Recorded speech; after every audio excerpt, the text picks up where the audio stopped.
This place appears to be an ordinary correctional facility, yet it's regarded as hell itself by every troubled youth in the nation. Here, whether you were once a gang boss who ruled your territory or a well-connected child of bureaucrats, once you arrive, your identity becomes nothing more than a complete animal. Not only do they undergo non-stop, all-day, high-intensity physical punishment training, they're not even allowed the most basic human speech or human food. They can only make pig sounds and enjoy pig meals, and based on the severity of their crime type, each troubled youth gets a different letter grade marked on their chest. The higher the letter grade, the more intense the reformation required, and the reformation period lasts until they're deemed completely reformed. Just like Xiao Changgengsu, the youth gang leader who once terrified even the police. He was only considered fully reformed after becoming mentally disabled, unable to control his bowels, all because the Youth Protection Act existed, causing Country H's youth crime rate to spiral out of control. Not only did teachers who tried to guide them down the right path become targets of violence, but even when they injured or killed someone, they felt no guilt whatsoever, because they knew that with the Youth Protection Act, they would never be punished no matter what. This led to an era where no adults dared to correct children's mistakes. Fearing retaliation, adults didn't dare stand up, becoming cautious around children. But all this changed after Han Man-soo was elected president. He abolished the Youth Protection Act and enacted a new law called the Special Reformation Act. Lenient punishment became a thing of the past. If they committed crimes, they would receive reformation training. Only after being deemed completely reformed would they rejoin society's individuals. In short, if words don't, music work, concentrated discipline becomes the only solution. But strangely, today these youths are voluntarily lining up at the playground to donate blood. The adults watching think they've changed for the better. But in reality, their purpose is simply to get a blood donation certificate. Because one certificate can be exchanged for 5,000 currency at Lee Man-soo's place, and the first thing they do after getting the certificate is come to Lee Man-soo to exchange it for money. This is the business our protagonist, Lee Man-soo, is currently running, buying a 5,000 gift card and one blood donation certificate for 10,000. However, his purpose is only for those certificates. Since each one has an implicit value of about 12,000, he profits by acting as a middleman, earning the price difference. He clearly knows this is criminal behavior. Yet, he's not afraid at all because for a minor like him, the worst-case scenario is just receiving a warning letter. The real danger is watching out for other delinquent youths. And Lee Min-soo, who was happily counting money, suddenly gets kicked in the face. Both he and the cardboard box fly several meters away. Several delinquents approach Lee Min-soo, saying he seems to have made quite a bit of money lately. Lee Min-soo looks at these delinquents and curses. Damn, his worst fear has come true. These delinquents surrounding him scoff at the newly enacted law, thinking reformation is a load of crap. At this moment, the blonde leader continuously sprays several foul-smelling yellow smoke bombs, and Lee Min-soo is pinned under him, enduring this stinking humiliation. The blonde asks him, "Don't you know to share money with others? Or are you only so bold because Chang-soo went to the correctional facility?" With that, he spits on Lee Man-soo's face. Humiliated, Lee Man-soo trembles with rage and shouts that without Xiao-soo, he's just a worthless loser. The blonde says he certainly knows Chang-soo is 100 times more terrifying than him. But coincidentally, Chang-soo is getting out today. Hearing this, Lee Min-soo's pupils instantly contract. Xiao Chang-soo is the leader of the regional youth crime gang. Everyone he ever hurt suffered terrible torture, but no one dares call themselves a victim because they all fear revenge from this demon. Lee Min-soo is no exception. Just his fierce face is enough to make him tremble all over. Seeing the frightened Lee Min-soo, the blonde gets to the point. If he doesn't want to provoke Chang-soo's bad temper, he'd better hand over the money. Hearing this, Lee Min-soo fumbles in his backpack while saying, "No problem." But the next second, he pulls out a middle finger toward these delinquents. Seeing this, the blonde is instantly enraged, cursing him as a son of a knee strike hits Lee Man-soo hard in the abdomen. Then comes a beating with him pinned to the ground. With Chang-gu gone, you think no one can control you? Do you really think I'm a pushover? Still not satisfied, the blonde's eyes catch sight of a shovel placed nearby. Today, he's determined to teach Lee Man-soo a harsh lesson. A delinquent beside him reminds him to calm down. If things get out of control, he'll be sent to the correctional facility. The blonde claims he's not afraid of places like the correctional facility. He thinks as long as he acts tough, he can get out any time. Right now, he just wants to beat Lee Min-soo until he pisses himself. But just as the blonde is about to strike, his back receives a fierce kick. The student council president who appears, Kang Wukong, says campus violence is prohibited here. After speaking, he helps up Lee Min-soo from the ground. The surrounding delinquents recognize his identity. At this moment, the repeatedly beaten blonde doesn't care anymore. He grabs the shovel and charges at Kang Wukong. "Today, I'm going to kill you both, then transfer schools." After dodging the shovel, Kang Wukong questions whether the blonde really wants to kill him. Then one hand grabs the blonde's shoulder. With an over-the-shoulder throw, he slams him hard to the ground. Do you think you can bear the consequences of murder? Seeing he's no match, the blonde immediately calls for the others to attack. As soon as he finishes speaking, 3 lackeys charge at Kang Wukong. But lackeys are just lackeys after all. They're knocked down one punch at a time by Kang Wukong. The fat guy in orange clothing tries to ambush him, but Kang Wukong dodges by bending down. Then he catches the punching arm with both hands. Using the opponent's force, he executes an over-the-shoulder throw, slamming him hard to the ground. Getting carried away, Kang Wukong doesn't hesitate and continues charging at the last delinquent. Seeing this, that delinquent is frightened and begs for mercy. Don't come any closer. I was just putting on a tough act, but unfortunately, he still can't escape a beating. Lai Min-soo picks up his backpack and sighs, asking Kang Wukong if he didn't say campus violence was prohibited. Facing Lai Min-soo's question, he turns to look, then smiles, and says he should call him his name. At times like this, Lee Min-soo walks forward with his head down, saying he's no longer his brother. Stop meddling. Staying by his side will only drag him into trouble. Kang Wukong says he's not troubled, but his brother. No matter what Lee Man-soo thinks, they'll always be inseparable brothers. Lee Man-soo pauses for a moment, then says, "Just throw away that watch. If you're adopted by a rich family, you should replace it." Even I feel embarrassed. Kang Wukong scratches his head and says he doesn't care. Besides, the watch on his hand needs replacing more. Walking home, Lai Ma-soo can't stop thinking about Kang Wook-sung's actions. If today's incident prevents Kang Wook-sung from getting into university, that would be bad. Kang Wukong is both student council president and a guaranteed admission student to medical school. His original name was Lee Hyun-soo. He's Lee Min-soo's blood-related older brother. Years ago, he was adopted by a wealthy family, while Lee Min-soo remained at the welfare orphanage. So he thinks his brother shouldn't be involved with him anymore. He should walk his own path, while Lee Man-soo will find his own way to survive. And inside this abandoned clothing donation box is his path to survival. Stored here is all the money he saved during this time, $3.4 million. He still needs $6.6 million to reach his $10 million goal. So he's considering whether to go to other schools for blood donation certificates since his school's next blood drive isn't for 3 months. As for why he's so obsessed with making money this way, it goes back to when he left the orphanage 2 years ago. Back then, although the government gave him $5 million as assistance, with that money, he couldn't even afford a bathroom. And as an underage orphan, it was hard to get hired for work. So even though he knows it's a crime, this is the only way to make money quickly. Just as Lee Man-soo stores the money, he hears a whoa sound. The blonde has somehow appeared behind him. He grabs Lai Man-soo's shoulder and says, "Want me to tell you something interesting? If you're caught, money earned through crime will be confiscated by the government." After saying this, he starts laughing loudly in Lu's ear. Lee Man-soo demands to know what he wants, and the blonde tells him he said he would make him piss his pants every time he saw him.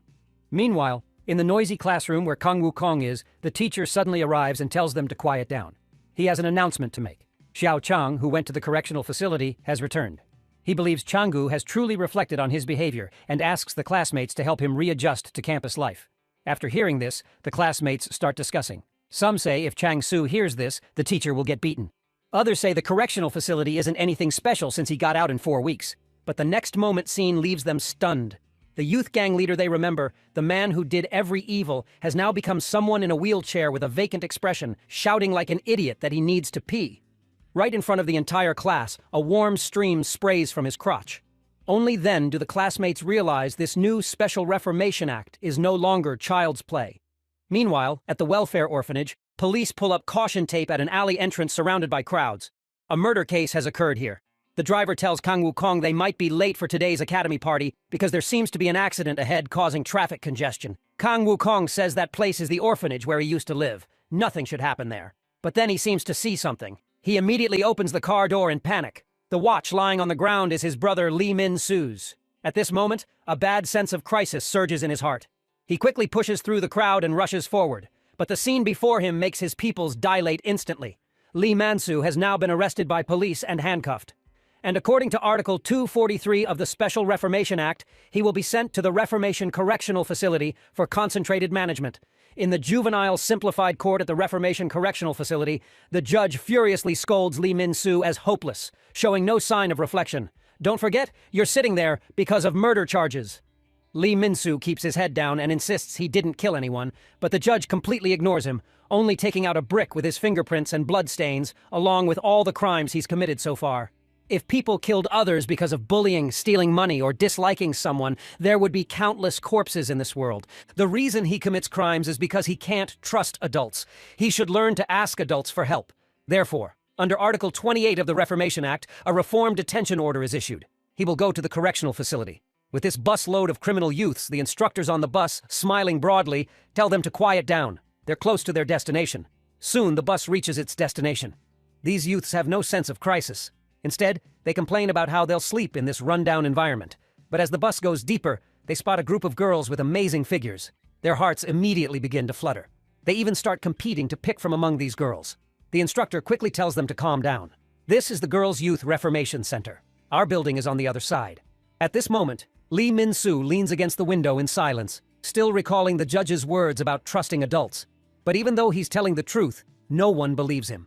How can he trust adults? Soon, the bus arrives at the Boys' Youth Reformation Center. Initially, these delinquent youths are still very arrogant toward the instructors here, but the next scene leaves their mouths gaping. A group of tattooed, muscular youths are running while crying bitterly. And while running, they're making various animal sounds. This makes the newly arrived clueless delinquents burst into laughter. At this moment, an instructor seems to notice something. He immediately shouts loudly, "All members, stop exercising!" Then, music. Those criminal youths with red letter grades marked on their chests stand at attention in perfect formation, not daring to make the slightest movement. Then the instructor shouts loudly, "Show respect to the director. All personnel, salute." Then this group raises their arms in salute in unison. The director says expressionlessly, "Team members stand in formation." Hearing this, Lee Min-soo and the others wonder if they have to do this too. At this moment, the director shows a wicked smile and then says, "Dog position." As soon as he finishes speaking, the newly arrived criminal youths burst into mocking laughter. This seemingly simple command causes the other criminal youths to collectively slam their heads to the ground. This beast-like music mode makes some of the newcomers discuss. Doesn't he know about youth rights laws? At this moment, the director points at them and says, "Looks like some pests are still disobedient." Then he shouts, "Piglets!" Then pig squeals continuously rise from those criminal youths with their heads to the ground. In 10 minutes, I'll turn those pests into livestock. As soon as he finishes speaking, a newly arrived criminal youth tries to angrily retort. The next second, a fist smashes into his face. Lee Min-soo and the other newcomers' pupils dilate at this scene. Those criminal youths make pigs sound like hungry wolves slowly approaching them, as if they want to release all their long-accumulated resentment on these newcomers. In no time, most of them have been dealt with.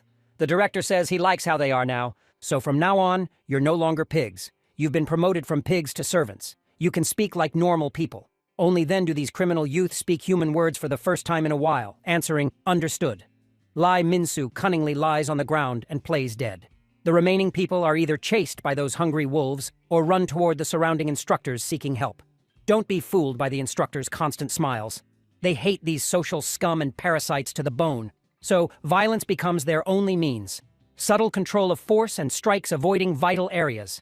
Violence not aimed at killing achieves the teaching result.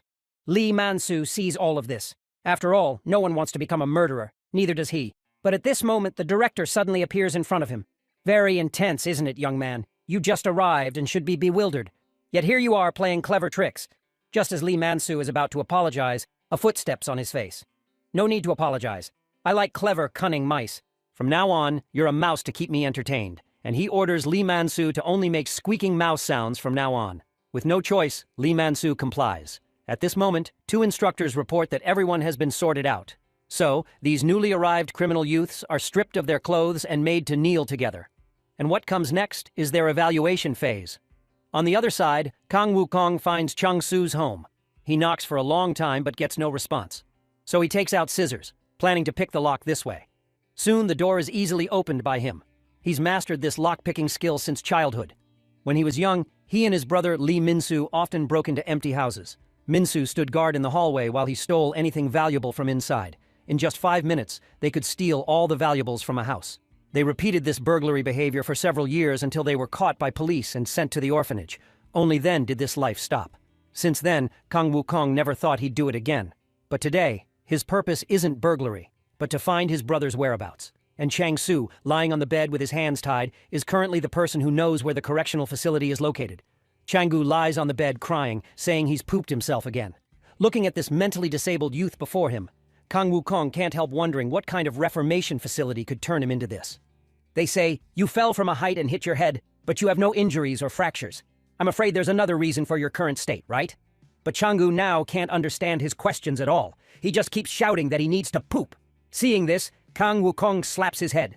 For you, it was only 4 weeks, but I don't know when my brother will get out. So hurry up and answer my questions. Kang Wukong is extremely anxious now because the evil Changgu became like this in just 4 weeks. He doesn't dare imagine what condition his brother will be in when he gets out. But Changgu is now just a mentally disabled fool. He won't give any response at all, only feeling pain and repeatedly saying he was wrong. Stop hitting him. Kang Wukong realizes this guy really has become mentally disabled. Continuing to question him is just wasting time, but at this moment, he suddenly discovers something on Changgu. This discovery is a letter grade marked on Shang Tzu's chest, and this marking is the letter that every criminal youth gets marked with after entering the correctional facility. The director gives this evaluation based on the severity of each youth's case. The director scans the group and finds this batch is just boring minor characters.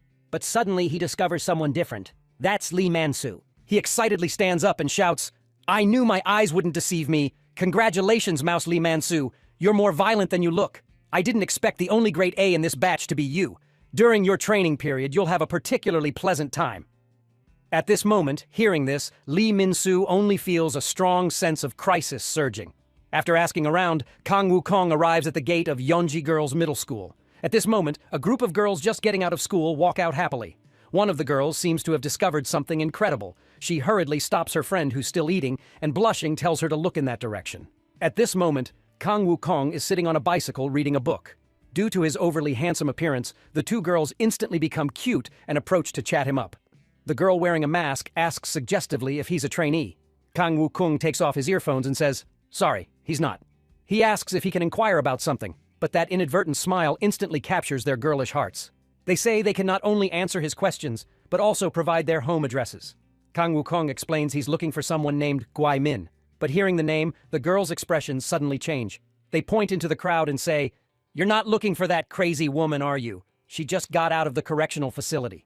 The next second, sensing Gusain's gaze, they're immediately frightened into lowering their fingers and deliberately avoiding her. After confirming his target, Kang Wuksung strides forward and blocks Gusmin. Blocked, Gusain asks what he wants. Kang Wukong says he has some questions about the correctional facility he'd like to ask her. Hearing correctional facility, Gusain shoves him aside and tells him to get lost and stop bothering her. At this moment, Kang Wukong bows his head and explains he doesn't mean to offend. His brother has now been sent to that place. But after hearing this, Gusain doesn't stop. Just as Kang Wukong wonders if he asked too directly, a motorcycle helmet is thrown at him. Gusain signals him to get on. She doesn't think they should talk about the correctional facility here. On the road, Kang Wukong asks what made her change her mind, and the reason is that Guai Min's brother is still there too. As for the correctional facility, she describes it with just 2 words: hell. At this moment, the criminal youths just sent to the correctional facility have already endured 3 hours of high-intensity training. They're so exhausted, their muscles won't stop trembling. They only hope this damned punishment will end soon.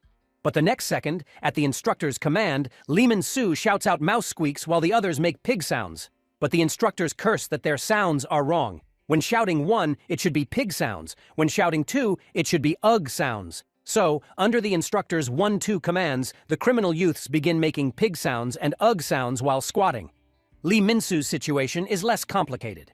He just needs to continuously make mouse sounds. The rising and falling livestock sounds make the director on the platform thoroughly enjoy himself. He thinks livestock sounds are always so wonderful. At this moment, one criminal youth collapses from exhaustion. What greets him is the instructor's fists and kicks, followed by shouting, "Someone fell behind, everyone start over." The criminal youth explains his stomach really hurts and begs the instructor to let him go to the bathroom. The instructor says, "Weren't you arrogant when you first came? Now you can't even handle this." At this moment, the director notices the situation and stops the instructor. He comes to the criminal youth and says, "You must have endured for a long time before speaking, so don't be afraid. Stand up. I'll give you a chance to use the bathroom." Then he asks the crowd, "Does anyone else want to use the bathroom?" Seeing the director's understanding appearance, the crowd starts responding one after another. Soon, those wanting to use the bathroom form a long line. The instructor beside them keeps asking, "Anyone else want to go? If you don't go now, there won't be another chance." Seeing no response, the instructor orders the remaining personnel to restart training. Lee Min-soo in the line is thinking, are they really going to send them to the bathroom? If those who don't go have to continue training, then everyone will pretend their stomach hurts and drop out, just like some people ahead have already started playing tricks. Besides, The director previously looked like he wanted to kill them. This current behavior makes Lee Min-soo feel very strange. After all, music kindness without cost is like unknown fruit on mountain trees. The sweeter and more tempting it is, the more people can't resist reaching out to pick it. So, after some thought, Lee Min-soo raises his hand and makes mouse squeaks. The instructor runs up and asks his name and what he wants. Lee Min-soo still only makes mouse sounds until the instructor orders him to speak human words. Only then does he say his stomach suddenly doesn't hurt, and he wants to return to training. As soon as he finishes speaking, the instructor suddenly grabs his neck and angrily scolds him, thinking this is a joke. Lee Man-soo explains he might have exerted too much force, startling his stomach, which made him want to use the bathroom. But he's fine now. Get back, you bastard! I'll be watching you. Lee Man-soo, who drops out of the bathroom line, is mocked by other criminal youths. But Lee Man-soo knows clearly that the people here see them as livestock, using the bathroom as a human thing. It has nothing to do with livestock. Soon, the criminal youths wanting to use the bathroom are arranged together. The director gently extends his hand and says, "Whether human or animal, everyone needs to use the bathroom. Holding it will cause problems. You have 30 minutes of rest time." At these words, those criminal youths in the bathroom line show victorious smiles. But music at this moment, the director suddenly points at them and says, "What are you smiling about? I wasn't talking about you. But those who didn't go, they can rest now. As for you, now you begin human centipede training." At this moment, Lee Man-soo is extremely grateful he sensed something wrong and chose to drop out. Centipedes are arthropods belonging to the Chilopoda subium. They basically have 15 pairs of legs up to 177 pairs maximum. They're a lower existence than humans and beasts, and these criminal youths will support themselves with both hands, head to buttocks. If anyone falls during the process, the timing restarts. This is the deer director's fully automatic digestive toilet built for them. During the process, they also have to endure constant beatings from the instructors. You insects wanted to, didn't you? Now why isn't anyone soon 30 minutes pass? The instructors wash their bodies with cold water to prevent the stench from polluting the air. The criminal youth, who 3 hours ago were like wild beasts, have now become livestock, ready for slaughter. As dismissal bells ring from the speakers, today's training session finally ends. And what comes next is mealtime and dormitory assignment. Lee Min-soo looks at the food in the tray that looks like pig feed. He wonders if this is really something humans can eat. No seats, no utensils, a crowd eating like livestock. Before eating, an instructor requires them to sing the gratitude song. Just as Lee Min-soo wonders what the gratitude song is. At the instructor's command, the instructors, smiling broadly, begin singing collectively, "We, music, are not human. We are pigs and dogs. We eat whatever we're given." This gratitude song is framed and hung in the center of the cafeteria. Lee Min-soo realizes these people don't just verbally treat them as livestock. They truly see them as livestock in the real sense. He grabs the food with his hands and puts it in his mouth.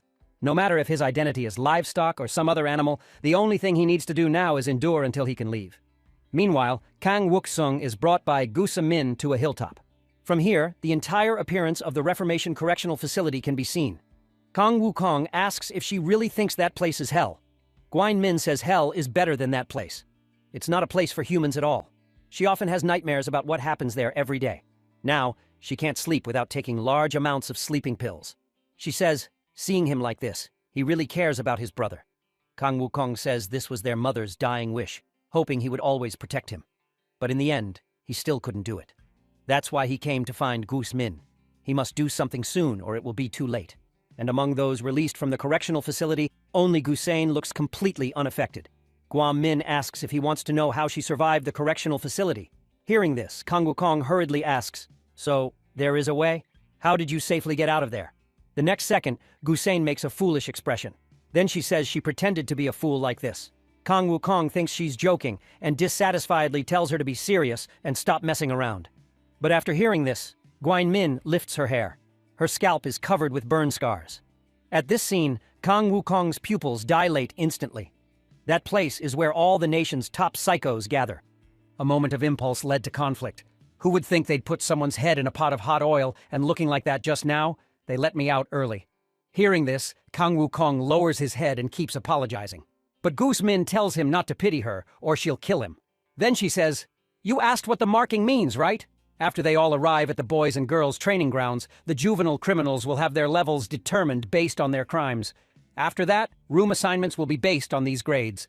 For example, Grade E rooms are simple violent crime cases. Grade D rooms are drug-related cases. Grade C rooms are theft and fraud cases.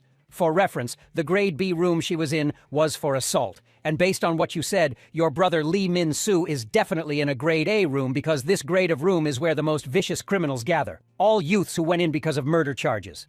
As soon as Lee Man-soo steps into the room, he draws their fierce stares. He understands this is a confrontation, so he can't back down. At this moment, one criminal suddenly speaks. Damn guy, don't you know how to introduce yourself? He rubs his fists together and demands to know where Lee Man-soo came from and why he's here. Lee Man-soo answers he's from the welfare orphanage and attends Jangle High School. As soon as he finishes, these veterans all start laughing mockingly, saying, another kid from the elite track orphanage. One veteran even says he knows someone from Jango High School. He remembers it's a third-year student named Jiao Chang-soo, but suddenly a loud shout to shut up rings out. Several veterans are immediately frightened into a cold sweat. A long-haired veteran asks Lee Soo why he came in. If you're assigned to this room, you must have caused quite a bit of trouble. Based on the situation just now, this long-haired guy should be the boss of this room. So Lee Man-soo says without hesitation, because of murder, as soon as he says this, everyone except the long-haired veteran widens their eyes. Cold sweat starts forming on their faces, saying, this can't be a lie, can it? And their bizarre reaction makes Lee Man-soo think, could he be the only one who killed someone? He thought they'd group him with similar crimes, but now it seems murder is the most serious here. And the severity of the crime apparently relates to the power distribution here. At this moment, one veteran suddenly says to the long-haired guy, looks like our pet dog will have to continue being the rookie. Lee Man-soo is a bit confused. Could that long-haired guy not be the boss, but the lowest one here? But the next second, he realizes his thought was wrong. They're not talking about that long-haired veteran, but about the white-haired guy being used as a bench under the long-haired guy's butt. He's the lowest one here. The long-haired guy suddenly stands up and complains. Sitting like this is really uncomfortable. After hearing this, the white-haired guy who just spoke human words to apologize gets beaten by a veteran, accusing him of speaking human words again. Helplessly, the white-haired guy can only make mousel-like squeaks. This scene is exactly the same as Lee Min-soo's previous experience. The weak are bullied whether outside or inside. So, at this moment, Lee Min-soo secretly makes up his mind. If they think they can order him around, he'd rather accept being treated as a murderer. At 7 o'clock in the evening, it's their reflection time. The criminal kids at the correctional facility must write 10 self-reflection essays every day. But Lee Man-soo doesn't know what to write. After all, that blonde who bullied him wasn't killed by him. Suddenly, a wad of paper lands on Lee Man-soo's desk. Two veterans are using the reflection paper to play a baseball game. Lee Man-soo curiously asks if they're not writing reflection essays. That veteran says, why bother with that crap? Our pet dog will write them all for us anyway. And he tells Lee Min-soo not to write either. Just give it all to the pet dog. But at this moment, the white-haired guy clutches his crotch and makes two barking sounds. Only after getting the veteran's permission does he speak human words to say he needs to use the bathroom. The two veterans don't make it difficult. They agree to this request. But just as the white-haired guy is about to relieve himself, one veteran kicks him in the butt. He says the white-haired guy is just a dog now, not a person, so he should pee like a dog. Under the supervision of the two veterans, the white-haired guy has no choice but to comply. 8 o'clock in the evening is shower time. Everyone has 3 minutes to shower using only soap and water. And what Lee Min-soo can't stand is that one small bar of soap is shared among 50 people.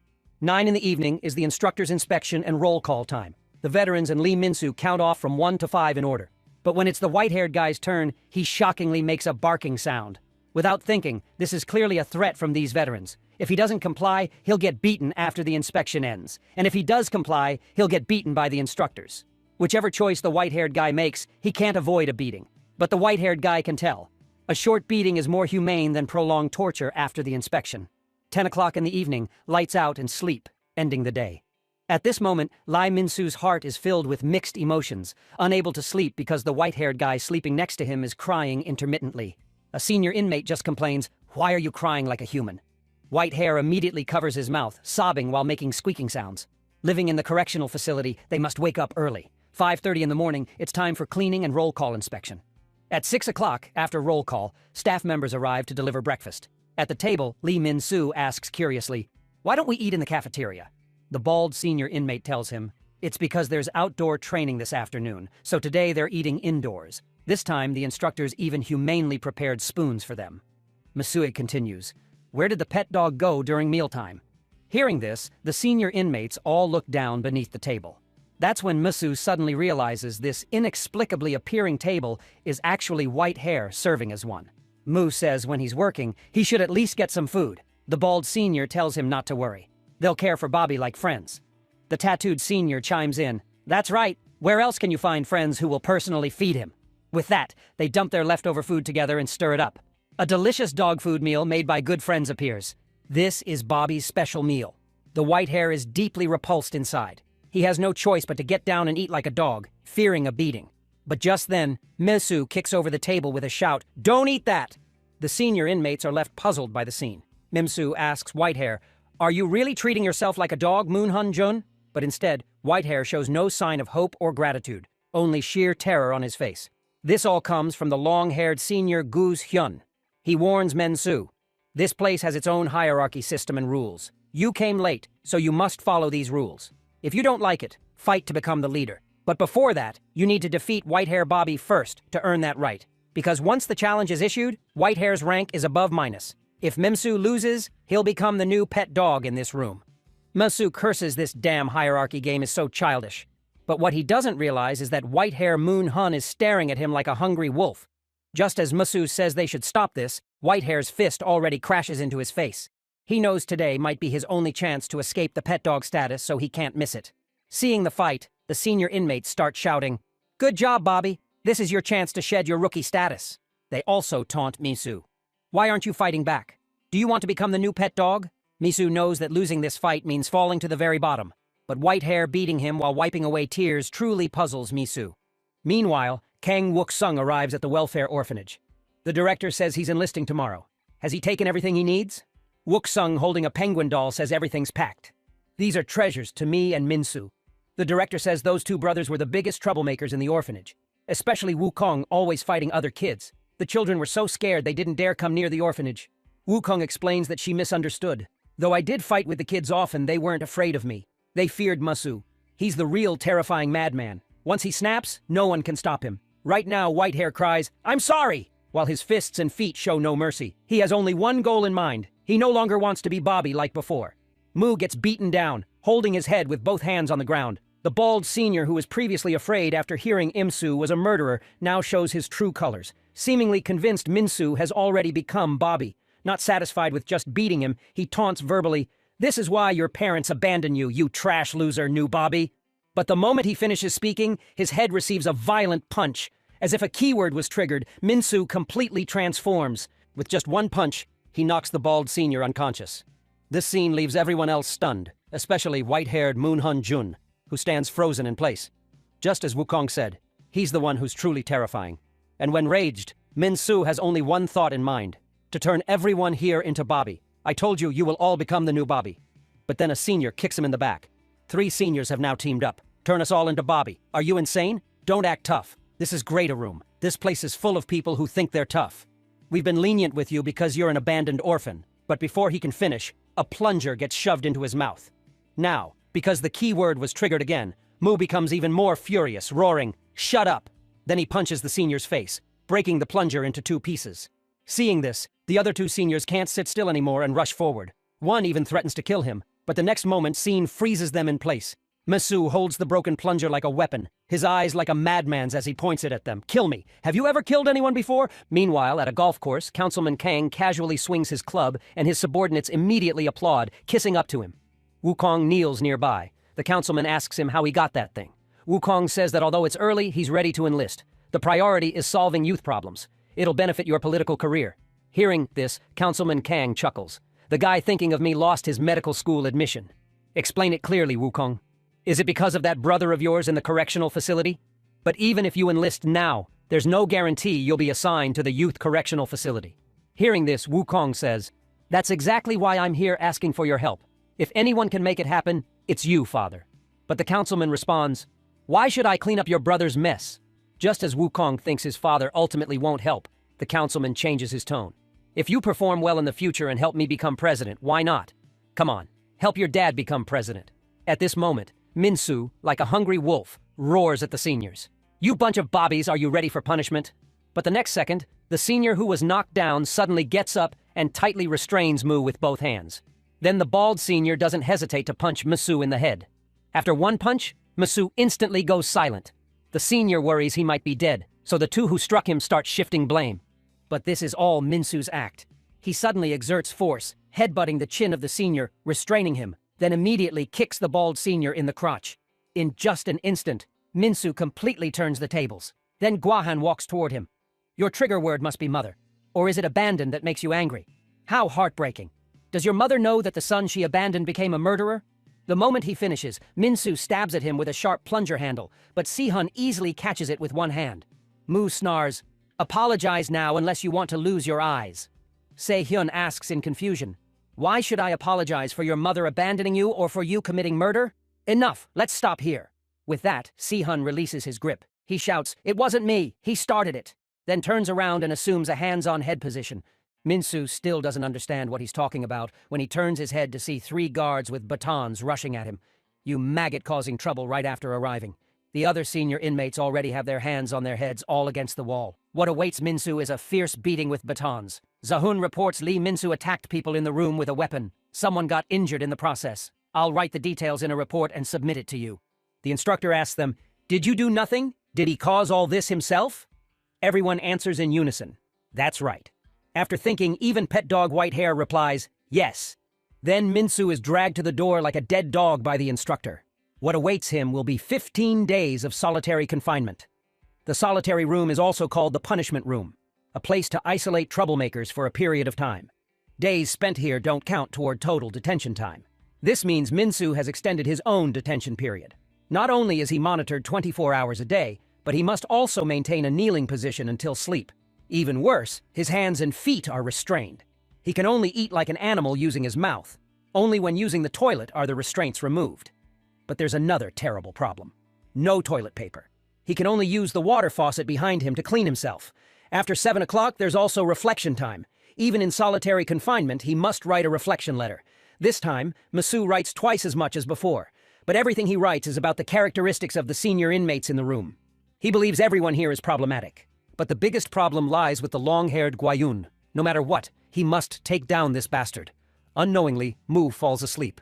He dreams of things that happened when he was a child. He and Wukong stand in front of a house engulfed in flames. Then he suddenly wakes up with tears streaming down his face. Minsu bangs his head on the ground, cursing, Damnamit! Perhaps this environment keeps bringing those terrible memories into his dreams. This makes Musu afraid to fall back asleep because he fears having the same nightmare again. Soon, the 15 days end. Musu returns to the designated room. He faces the senior inmates with fierce eyes about to explode, but unexpectedly, the seniors apologize with smiles. We're sorry. We went too far before. Bobby has decided not to play Bobby anymore. From now on, let's get along. Seeing this, Minsu thinks they've genuinely reformed. But just as he's about to accept their apology, the next second, Minz's head receives a kick. Sahun, who struck, taunts. Were you looking for me, mama's boy? 2 seniors follow immediately, restraining Musu's limbs. They stuff a stinking sock into his mouth so he can't make sounds to alert the instructors. Step by step, they carry Minsu toward the toilet. Seon says, I'm glad you missed me so much, but unfortunately, there's someone even more eager to see you. With that, the bald senior slowly removes his clothing and keeps approaching Minsu in the toilet. Just as Musu thinks he's about to be violated, a shout of enough instantly stops the senior's actions. Sihun looks at the arriving guard. You look like a new guard, but don't meddle. We're doing this with permission. No one's permission matters. Your punishment will be dealt with later. The guard slowly approaches and extends his hand to Minsu. Minsu looks up and freezes the moment he sees who it is. Kang-wook suddenly appears as a guard. He extends his hand to Musu, already having calculated a plan. As long as Musu follows it, he'll soon regain his freedom. But right now, Musu bypasses him and delivers a heavy punch straight to the bald senior's jaw. What were you trying to do taking off your pants just now? Mu also knows the real culprit isn't the bald guy, but the room boss, Goose Sihun, standing before him. So without hesitation, he assumes a fighting stance and challenges Sihun. Meanwhile, the other 3 seniors surround Wukong. They size him up. You look too young to be a guard, but either way, every room has its own rules, and these rules are permitted. Or will you follow this room's rules too? Wukong responds, you mean the fighting rules? Then I guess I need to follow the rules too. Hearing this, the seniors show smug smiles. Then don't go back on your word and use your guard status to settle scores later. Wukong smiles slightly, indicating he's always a man of his word. On the other side, Msu, no matter how he swings his fists, he can't touch Sahun at all. Sahyun mocks him. You don't even have the strength to stand steady. Yet, you're shouting. Taking this opportunity, he turns to check on the situation with the others. He discovers that in just that instant, Wook-sung has subdued everyone. The seniors didn't even have a chance to fight back. Just as he wonders what's happening, Masu's attack arrives quietly. Distracted, his chin receives a fierce blow from Minsu. Then Minsu shouts triumphantly, "You're fighting me! Please don't look around!" Having taken that hit, Seun's veins bulge slightly on his forehead. He thought that by holding back before, Minsu would know when to stop. But now he decides to personally teach this guy a harsh lesson to make him understand what a real power gap is. Do you know why Bobby became Bobby? The unyielding Minsu stands up again and kicks at him, shouting, "What, Bobby? I don't care. Bobby was once the room boss here, just like you, not knowing your place and acting recklessly, getting beaten one-sidedly." Minsu clearly understands the gap between them, but he believes he absolutely cannot lose so easily, so he swings his fist again. "In this room, you're the most pathetic bastard." But what greets him is a fierce strike. After this blow, the room falls completely silent. Minsu feels all the strength drain from his body, his consciousness foggy. Yet, he's still thinking, "Damn it, I got beaten by that bastard who insulted my mother." Besides that one sneak kick, he couldn't even land a single hit. More importantly, every time he gets beaten, Wukong is present. Wukong asks Musu, "How do you feel? Still alive?" But Musu simply closes his eyes and passes out. Wukong looks at him and sighs helplessly. Then he hoists Minsu entirely onto his shoulder. Sehun watches them preparing to leave and asks where he's taking Musu. He needs to learn his lesson. Wukong responds, of course, to solitary confinement. He disrupted order and must be punished. But Seyun says at this moment, "You performed well just now. How about a fight with me?" Wukong says if he doesn't want to be punished, he should take back those words. Also, please don't fight. That's what your sister said. Hearing this, Se-hyun freezes in place. When Musu wakes up again, he finds himself back in the solitary room. He resentfully decides in his heart that next time he returns to the room, he'll definitely shave off all of Se-hun's hair. Later, feeling sharp pain in his stomach, he squats over the toilet. After relieving himself, he discovers the faucet won't produce water. This means his hands won't be able to be washed after wiping. But then he notices toilet paper placed nearby. He feels strange. This time, in solitary, not only is there toilet paper available, but his hands and feet aren't even restrained. That's when he realizes he seems to have forgotten something important. Suddenly thinking of something, he punches the iron door and shouts at the guard outside. "How did you end up here? Are you insane? Why come to this place instead of going to medical school? Since you have a stepfather, just live happily. Why play hero to save me? Get the hell out of here now. Don't worry about this murderer anymore. Why ruin your own life for a killer?" Wukong calmly responds, "No matter who says you're a murderer, I believe you didn't kill anyone, Mu, because you're my brother." Then Wukong explains his entire plan. Musu just needs to follow what he says, and he can leave here early as long as he doesn't keep getting thrown into solitary like an idiot. Minsu says all of this is fine, but before that, he has one request. He wants to fight that long-haired bastard again. Wukong asks him, knowing you'll lose, why fight him again? Musu explains because that guy insulted Mother. The moment he finishes, Wukong falls silent. Then he says, "I can tolerate everything else, but not someone who insults Mother. So for this duel, I'll teach you how to win. But if you lose again to that person who insulted Mother, I'll kill you myself." When the 15 days of solitary confinement end, Misu faces the vicious seniors surrounding him and actually volunteers to be Bobby, getting down on the ground like a pet dog. This is the first strategy they discuss during those 15 days. Endure and submit to wait for an opportunity to strike back. Just like that, Mimsu becomes the second Bobby in the room. His back is used by the seniors as a game board for playing Gamoku. But after just an hour, Mimsu can't take it anymore. He angrily stands up suddenly and roars, startling two seniors. The seniors glare at him viciously.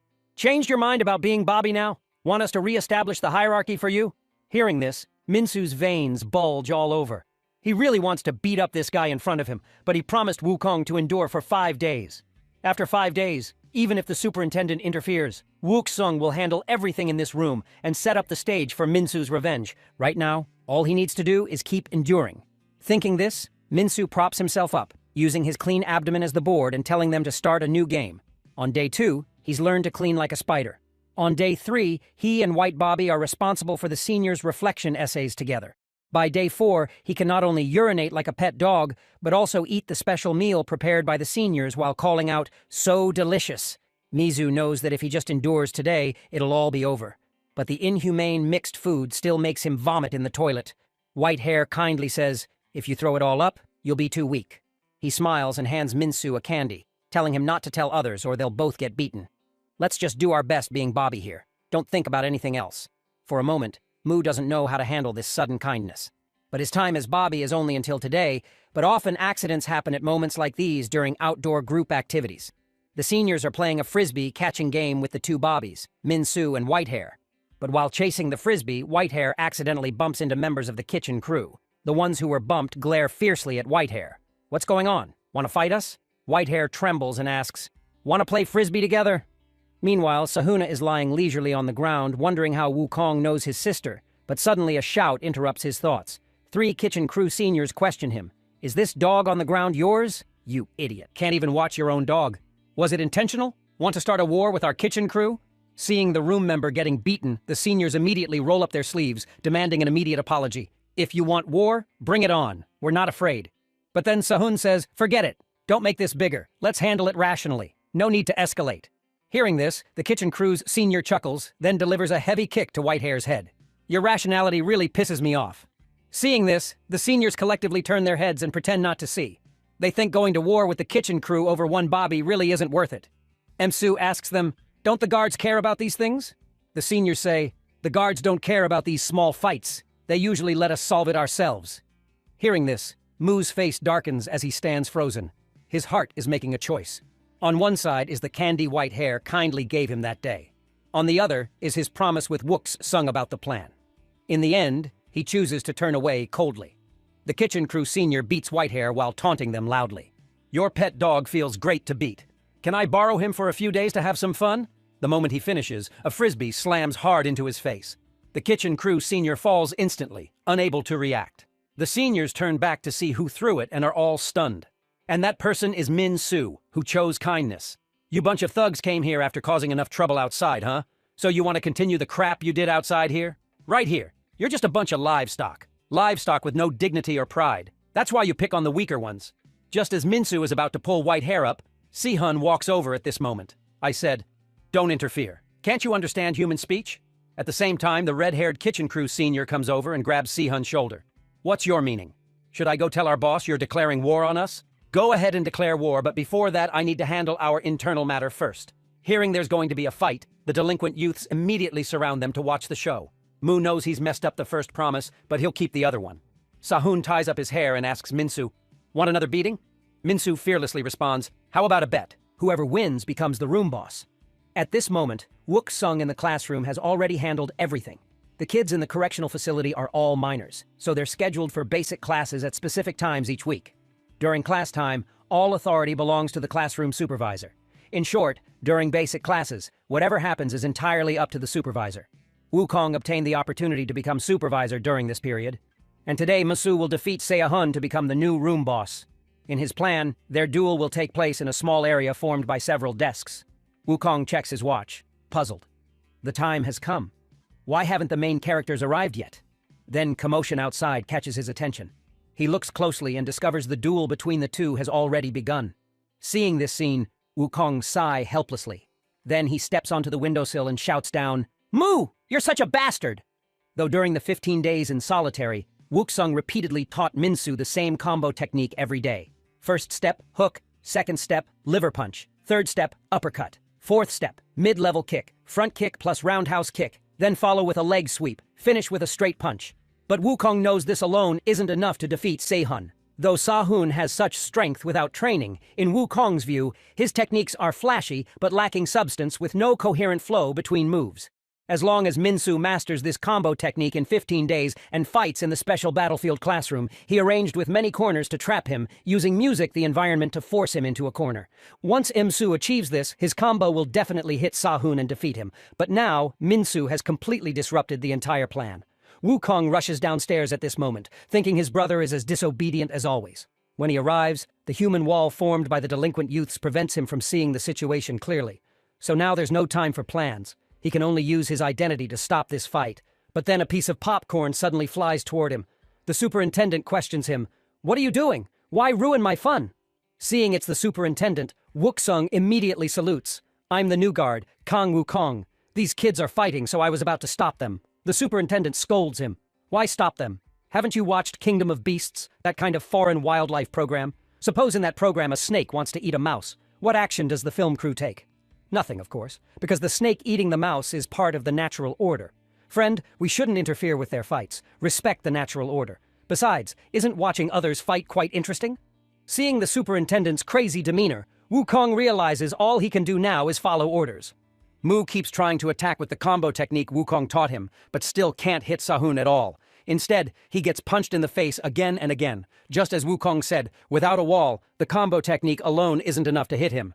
But the disparity in their strength leaves Min-Su currently able to rely only on the combo technique to launch attacks. But a soulless empty shell is ultimately useless effort. Sahun seizes the opportunity and kicks him flying. As Mu crashes into the crowd, they rain down insults. Seeing this situation, Wukong covers his face and sighs, hoping his brother will give up soon so he can devise another plan for a comeback later. Right now, knocked into the crowd, Mu only feels sharp pain in his knee. He knows if this continues, he'll definitely lose like last time. To avoid getting hurt worse, the thought of surrendering begins to emerge in his mind. Then a hand pushes Min-Su back out. A group of seniors shout at him, "You idiot! What are you spacing out for? Get back up there and fight! If you give up now, you'll have to answer to us." Sihun, hands in his pockets, also asks him, "What's this mama's boy doing? Looking for your mommy?" Hearing this, Mu chuckles. A plan is already formed in his mind. Sihun asks what he's laughing about. Mu responds, "Nothing, but I think I found a way to beat the hell out of you." Seeing the two back in the ring, the crowd erupts and cheers again. Se-hyun yawns. Playtime is over. Mimsu stretches a bit, then says, "Yes, I think it's time we settle this." Though he's now figured out how to execute the combo technique, how to lure Si-hun over is the problem. Wuksung discussed with him before that with Musu's current strength, he cannot actively force him into a corner. The only way is to enrage Se-hun and make him attack aggressively, approaching Musu who's near the corner. And Wukong told Musu something that will 100% enrage Sean. Musu shouts at Se-hun with a sleazy look. "Hey, what do you think of Gusim's looks?" The moment he finishes, Seon is indeed enraged. Without hesitation, he throws a punch at Minsu near the human wall. As expected, this method works. Before the punch lands, Minsu blocks it with his palm in advance. Then, taking advantage of the moment, he grabs his hair, then yanks hard and twists his body. The situation changes instantly. "Looks like your sister is very special to you." At first, Sahun thinks Musu hitting him is just an accident. But just as he tries to move his body to dodge Musu's next punch, he discovers his body is blocked by the spectators. He cannot effectively dodge or counterattack. He can only let Musu's fists continuously strike his head. Any chance he wants to counterattack is hindered by the crowd behind him, with no leverage point to escape from here. That's when Si-hun realizes he seems to have fallen into a trap. Counterattacking, music, and dodging are impossible because of the spectators behind him. Trying to escape the human wall means taking Mu's punches. In short, he's now a sitting duck. The best method is to raise both arms to protect his head. Just as Se-yun spots an opportunity to counterattack, Minsu hits his leg joint with a sidekick. At this moment, Minsu continuously chains combo techniques to strike him, releasing all the frustration from these past days.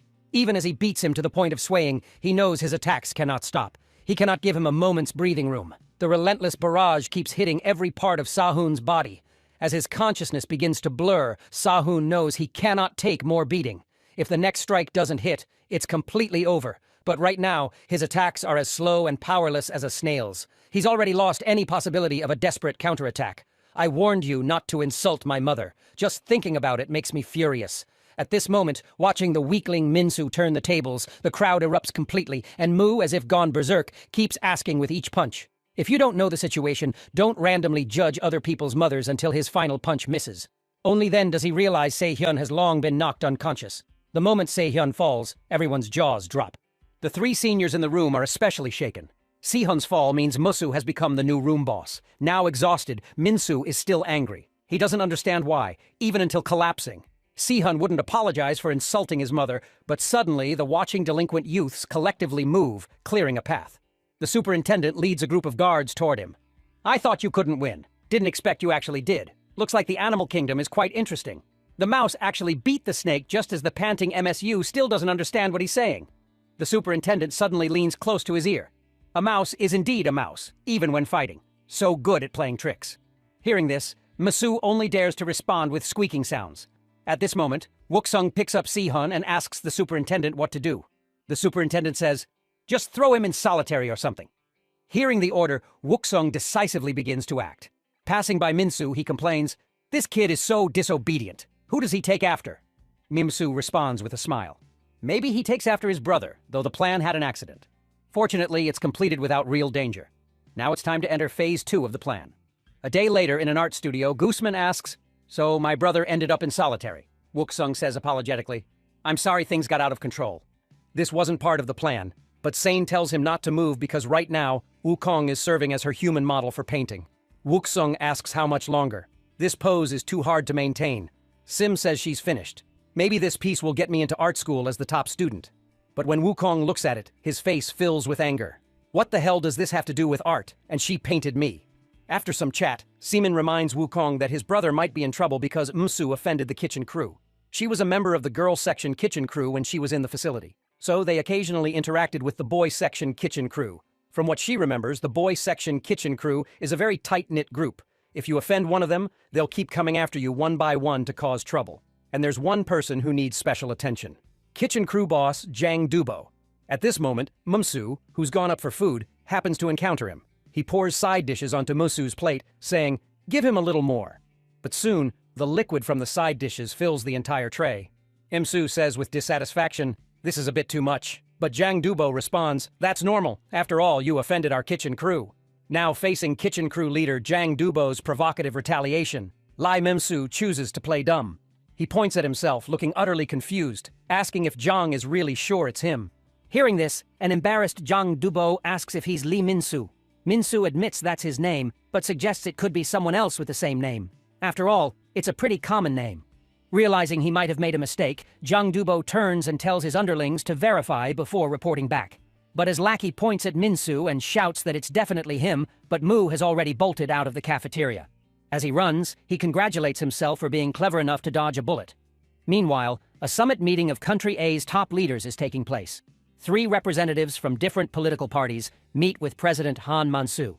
They're meant to set aside partisan conflicts and focus on providing practical advice for the public good. Kang Wukong's stepfather is one of these representatives.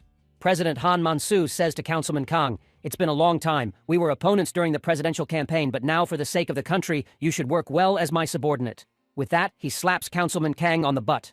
Camera flashes from the reporters in front capture this iconic moment. Councilman Kang freezes. This guy just slapped his butt and right in front of the entire nation. This instantly enrages Councilman Kang. His fist slams directly into Han Man-soo's face. Unfortunately, this is only after the summit, venting his frustration on a punching bag with Han Man-soo's photo on it. After venting, he angrily says to the person behind him, "Your father is suffering this humiliation." That person is Kang Wukong. Wook-sung says bringing down President Han Man-soo is easier than he imagined. All we need to do is destroy his political foundation, the Youth Rehabilitation Center, also known as the Reformation Correctional Facility. Councilman Kang says, "Isn't that exactly why I sent you there? How far have you gotten?" Wukong says, "Based on all the terrible things I've witnessed at the facility during this time, it's clear that place is nothing like the institution the president convinced the public to support. They force kids to use violence on each other. All forms of abuse run rampant. They deliberately ignore fights between kids for their own entertainment. The truth is that place isn't meant to reform troubled youth at all. It's a living hell built under that pretense." Hearing this, Councilman Kang claps happily. So this correctional facility is Han Man-soo's weakness. Wukong confirms, "That's right. Just leaking what I've described to the media would be enough to bring down Han Man-soo. But his stepfather says he's being too hasty. This alone isn't nearly enough. These youths are criminals after all. Don't victims want them to suffer a bit? Besides, Han Man-soo could simply promise to improve human rights issues in the future and resolve this exposure. So you need to dig up something much more explosive. Today the correctional facility has arranged crab punishment for this group of juvenile criminals. Everyone must contort their bodies like crabs, heads toward their butts. This is one of the superintendent's pleasures for the day. Masu folds his body, trembling all over, cursing internally. Damn it. When will this end? He's almost at his limit. Suddenly a guard walks up beside him. His nerves immediately tense up as he shouts, "Crab! Crab!" But when he sees who the guard is, he feels a wave of relief because this guard is Wukong. After walking up to him, Wukong shouts for him to come out for individual training. Hearing this, Minsu is overjoyed, thinking Wukong is giving him special treatment. But what awaits him is a different kind of crab position training, supporting himself on his stomach with all limbs raised upward. Wukong apologetically explains that if he goes easy on him, it might cause resentment from others and suspicion from the superintendent. Hearing this, Minsu accuses him of making things worse. Wook-sung says he brought him out for individual training to explain the second phase of the plan. This youth rehabilitation center uses a reward and punishment point system. Completing specific tasks they set earns you reward points, while violating rules gets points deducted. Accumulate 100 reward points, and you qualify for parole review. Conversely, the more points you lose, the further your review date gets pushed back. Your current score is -50. 2 solitary confinements and 1 mass brawl. You've never earned even a single reward point. Emsu asks how he can earn points. Hearing this, Wook-sung pulls out an application form. Right now, the fastest way for you to earn lots of points is to voluntarily apply to become a kitchen crew helper. But Misu knows he's already provoked a kitchen crew leader. Going to become their helper now would be like walking into a lion's den. So he rolls around on the ground, saying he'd rather stay here forever than go to the music kitchen crew. Those people will kill me. Hearing this, Wukong sigh, "All right, I'll find another way besides joining the kitchen crew." An afternoon of intense training leaves Misu completely exhausted. But just as he's about to fall asleep, he's disturbed by buzzing sounds around him. He slaps the table hard, demanding whether that person really needs to make such annoying mouth noises. The source of the sound is the 3 senior inmates on cleaning duty. White Hair has also escaped his Bobby status after Minsu became the room boss. A senior inmate explains that making sounds helps him work more efficiently and tells Misu to just sit. Cleaning will be done soon. Misu rests his chin on his hand, thinking this way of earning points still won't work. After all, cleaning one classroom only earns 1 point. Getting to 100 would take forever and a day. Just then, 2 guards suddenly open the classroom door, asking if he's done cleaning. Minsu answers that it'll be done soon. Hearing this, the guard tells him to go alone to the next location because someone has applied for additional volunteer work on his behalf. Hearing this, Minsu thinks Wukong has found another method for him. He happily salutes the guard. But when he arrives at the location, he can't feel happy at all because he's been assigned to the kitchen crew unit. At this moment, Misu feels utterly bitter inside. Didn't they agree not to assign him to the kitchen crew? Zhang Dubo once dreamed of becoming Country H's top chef. His right hand, through training, can not only skillfully wield a 3-kilogram cast iron pan, but also effortlessly toss 2 kilograms of ingredients. His left hand is specifically for delicate operations. Criticizing his cooking is equivalent to insulting Chiang Dubo himself. A group of juvenile delinquents coming to the cafeteria merely complain that the food tastes bad and receive his fierce glare. But Zhang Dubo knows he must hold back. After all, there's nothing he can do because here there's no one whose cooking skills match his own. Either they're setting pans on fire and screaming music, or holding a pot of charred liquid, claiming they'll turn it into oil. Then there are pots and pots of culinary disasters. Watching these ingredients being wasted, he can only tearfully tell them to stop. Although he wants nothing more than to tear these people apart right now, they're ultimately his team members. So all Zhang Dubo can do is tolerate them absolutely. But today Lee Minsu is different. He offended his team. So if Minsu's cooking skills are as terrible as everyone else's, he'll have reason to settle both old and new scores under the guise of culinary education. With this thought, he doesn't hesitate to grab an iron pot and charge at Minsu. However, Minsu simply cooks 2 casual home-style dishes at the prison, and the kitchen crew leader, who wanted to kill him just a second ago, is left completely stunned. So Zhang Dubo doesn't choose to strike. Instead, he happily lifts Mosu up. Crying, he says, "I finally found you. I knew this day would come." From this point on, Misu not only becomes the room boss, but also kitchen crew leader Zhang Dubo's treasure. Meanwhile, the kitchen crew members feasting in the storage room are troubled by this. Someone suggests provoking a fight between Zhang Dubo and Lee Minsu. But given Zhang Dubo's current attitude, that's basically impossible. The only solution they can think of now is to add garbage to Minsu's food, make it taste terrible, and thus change Zhang Dubo's attitude toward him. After some discussion, everyone's faces light up as they prepare to act. But at this moment, the sound of the door opening makes their pupils constrict instantly. The newcomer is guard Kang Wukong. With interest, he says, "I've always wondered why supplies kept disappearing, so it was you rats causing trouble." "Well, you rats stole things, so you'll face the consequences." But the kitchen crew members don't seem to care about his warning. They even curse at him. What's with this guard? Doesn't he know this is kitchen crew territory?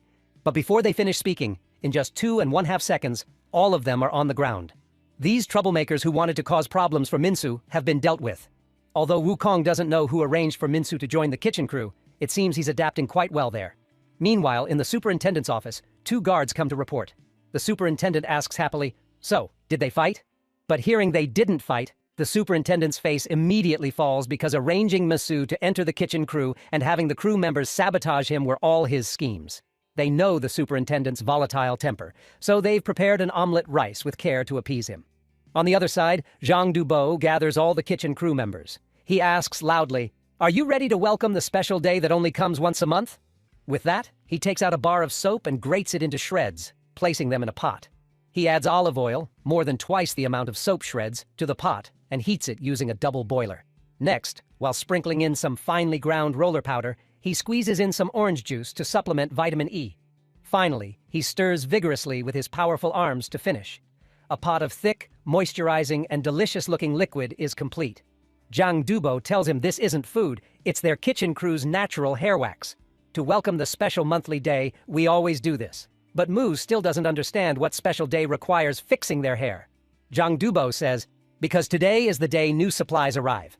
Today we get to see the girls from the Women's Correctional Facility. Every month the cafeteria receives supply shipments, and we have to share these supplies with the Women's Correctional Facility's kitchen crew. This is the only benefit of being in the kitchen crew. On this day, we style our hair to look mature, and we use our strong shoulders to carry cargo and show off. But Masu receives completely different treatment. A group of girls surrounds him, not only praising how cute and petite he is, but also proactively asking if he needs help. Seeing this from afar, Jang Dubo is incredibly envious, thinking this guy is slacking off and even flirting with the girls. But just then, a petite girl pokes Jang Dubo on the back. She pulls out a letter and hands it to him, reminding him to take it quickly before her leader sees. Taking the envelope, Jang Dubo's face instantly flushes red. He reaches Cloud 9, watching her make a shushing gesture as she leaves. In his mind, he's already walking down the aisle with her. He's even thought of names for 5 children. In his imagination, tears of joy stream down his face.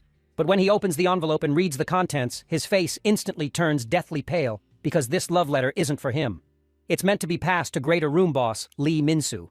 Meanwhile, Min-soo in the storage room is gasping for breath from exhaustion. He can't understand why those kitchen crew idiots are only busy helping the girls move things and forgot about their own chair that needs moving just as he stands up to head to another location. Jang Dubo suddenly appears behind him, demanding if he's the Greater Room Boss. Mu confirms with confusion that yes, it's him.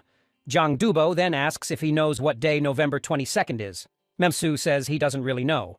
Jang Dubo's music face veins bulge as he says, "That's my wedding anniversary 3 years from now, and you wouldn't know who Yi is, would you?"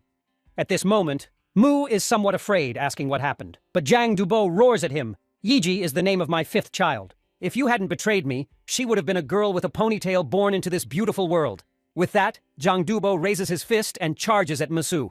"You bastard who stole my wife, I'll kill you." Mu raises both hands, saying he didn't do anything. But Jang Dubo's fist is already coming at him.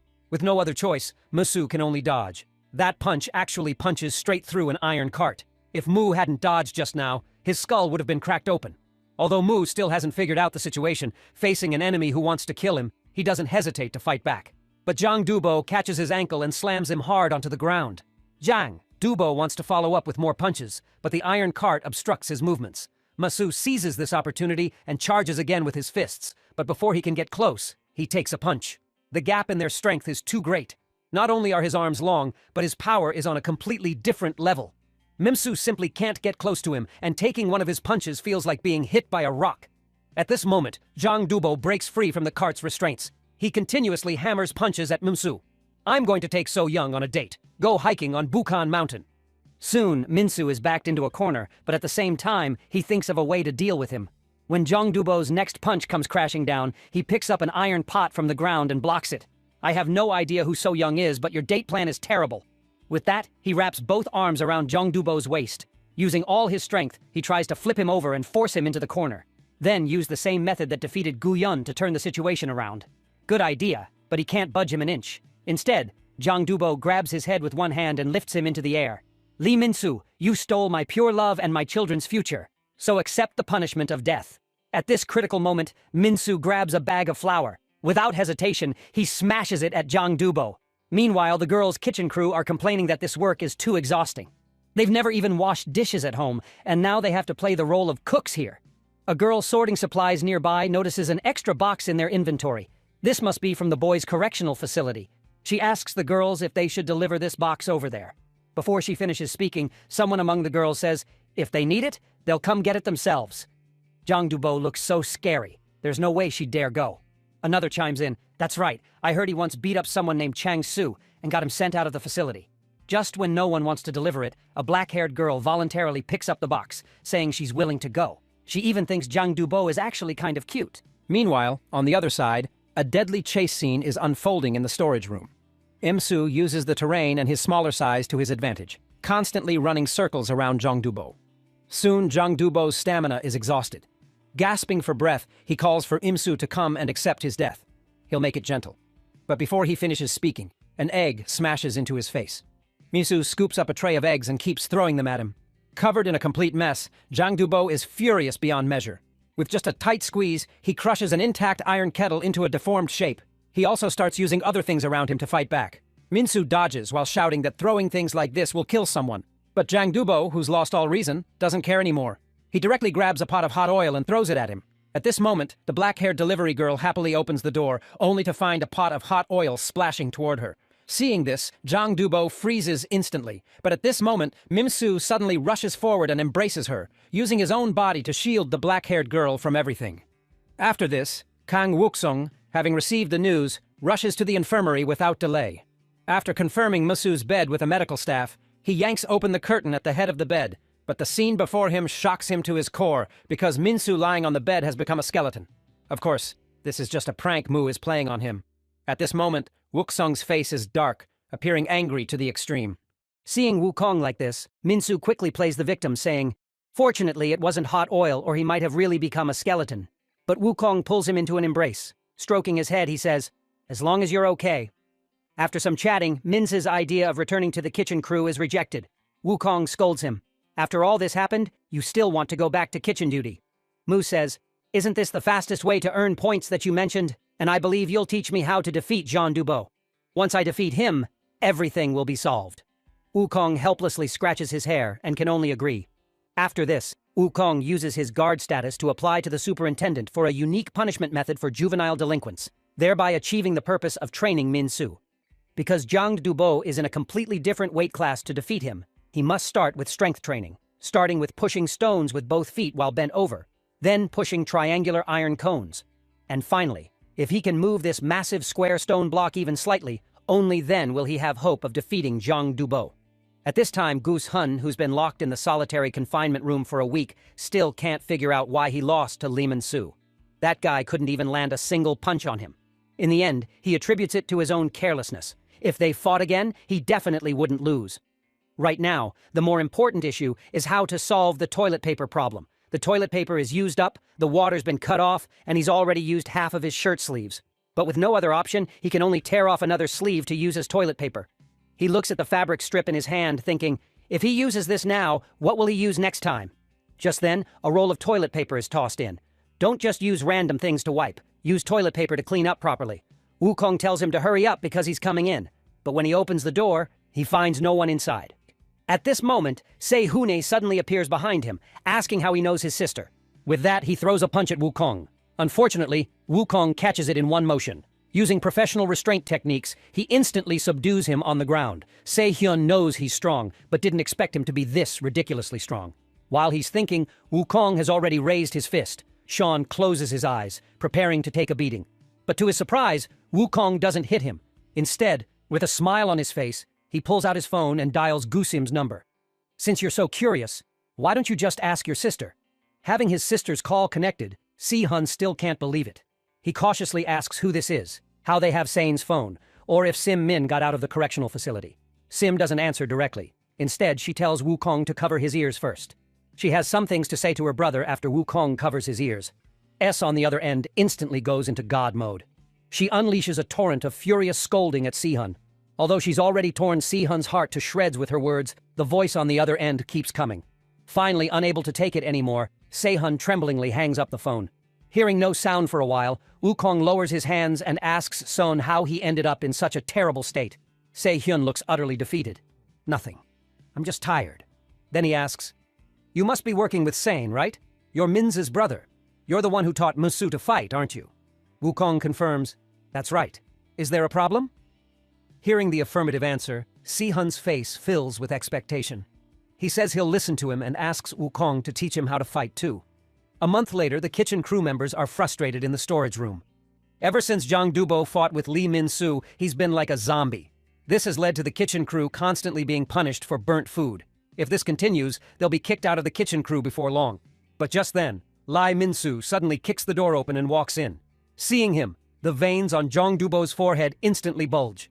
In just that moment, he snaps out of his depressed state.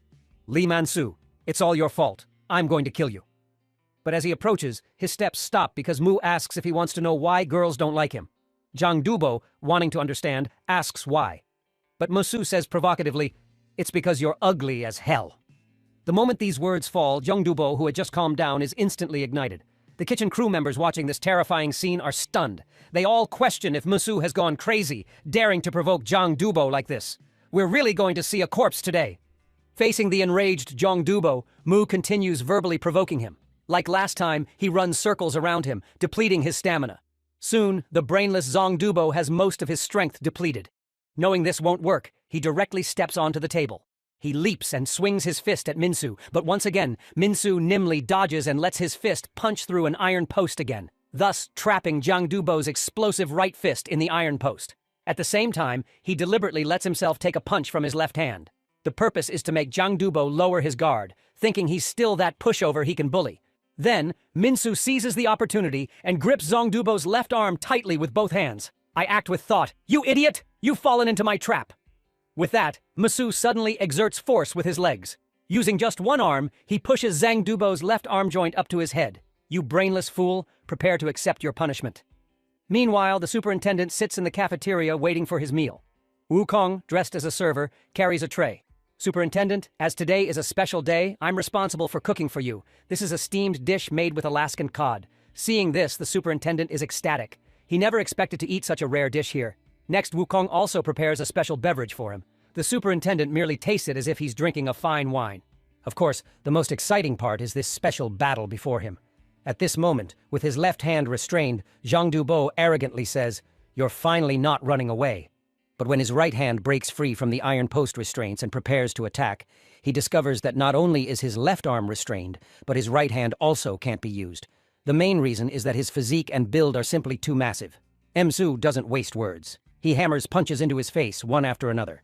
Taking the beating, Jang Dubo asks in confusion where he learned these grappling techniques. "But do you think you can defeat me with just this?" Jang Dubo tries to use brute force to knock Minsu away, but Minsu's special stance prevents him from pushing him an inch. Instead, he continues getting punched in the face. A month ago, Wuksung had already helped him analyze the strategy and techniques for defeating Jang Dubo. In the previous fight, Minsu and Seon's weight classes only differed by one level. That's why Musu could win by forcing him into a corner. But his current opponent, Jang Dubo, is a full 3 weight classes above him. Using the same method to defeat him is clearly impossible. Instead, he'd have to pray not to be cornered himself. And gaining weight in a short time is also unrealistic. For example, if these massive stones represent Jang Dubo, how do you move or topple him? The answer lies in the lever principle. In fact, human limb movement is also based on the lever principle. If Minsu can become the lever that moves this stone, then he can also push Jang Dubo. At this moment, rage burns in Jang Dubo's heart. No matter how much force he exerts, this bastard in front of him doesn't budge an inch, making him take a one-sided beating the whole time. Watching from the window, Wukong asks the superintendent if this show is exciting. Wuksung says, "How about we make a bet? I bet the kid named Lee Minsu will win." Hearing this, the superintendent's interest is immediately piqued. A bet sounds good. You really do like making these uncertain wagers, but Wukong understands that saying facial attacks are useless just because of weight difference is simply absurd. Speaking from the basic boxing stance perspective, it's designed specifically to protect the face and head because the most vulnerable parts of the human body are the face and head, where many vital points are concentrated. And the most critical among them is the jaw. Attacking the jaw shakes the brain and inner ear, causing the opponent to temporarily lose balance.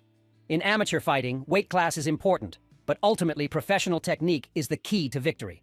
At this moment, the dazed Jang Dubo seems to see So Young waving goodbye to him as Mu delivers his final strike to the face.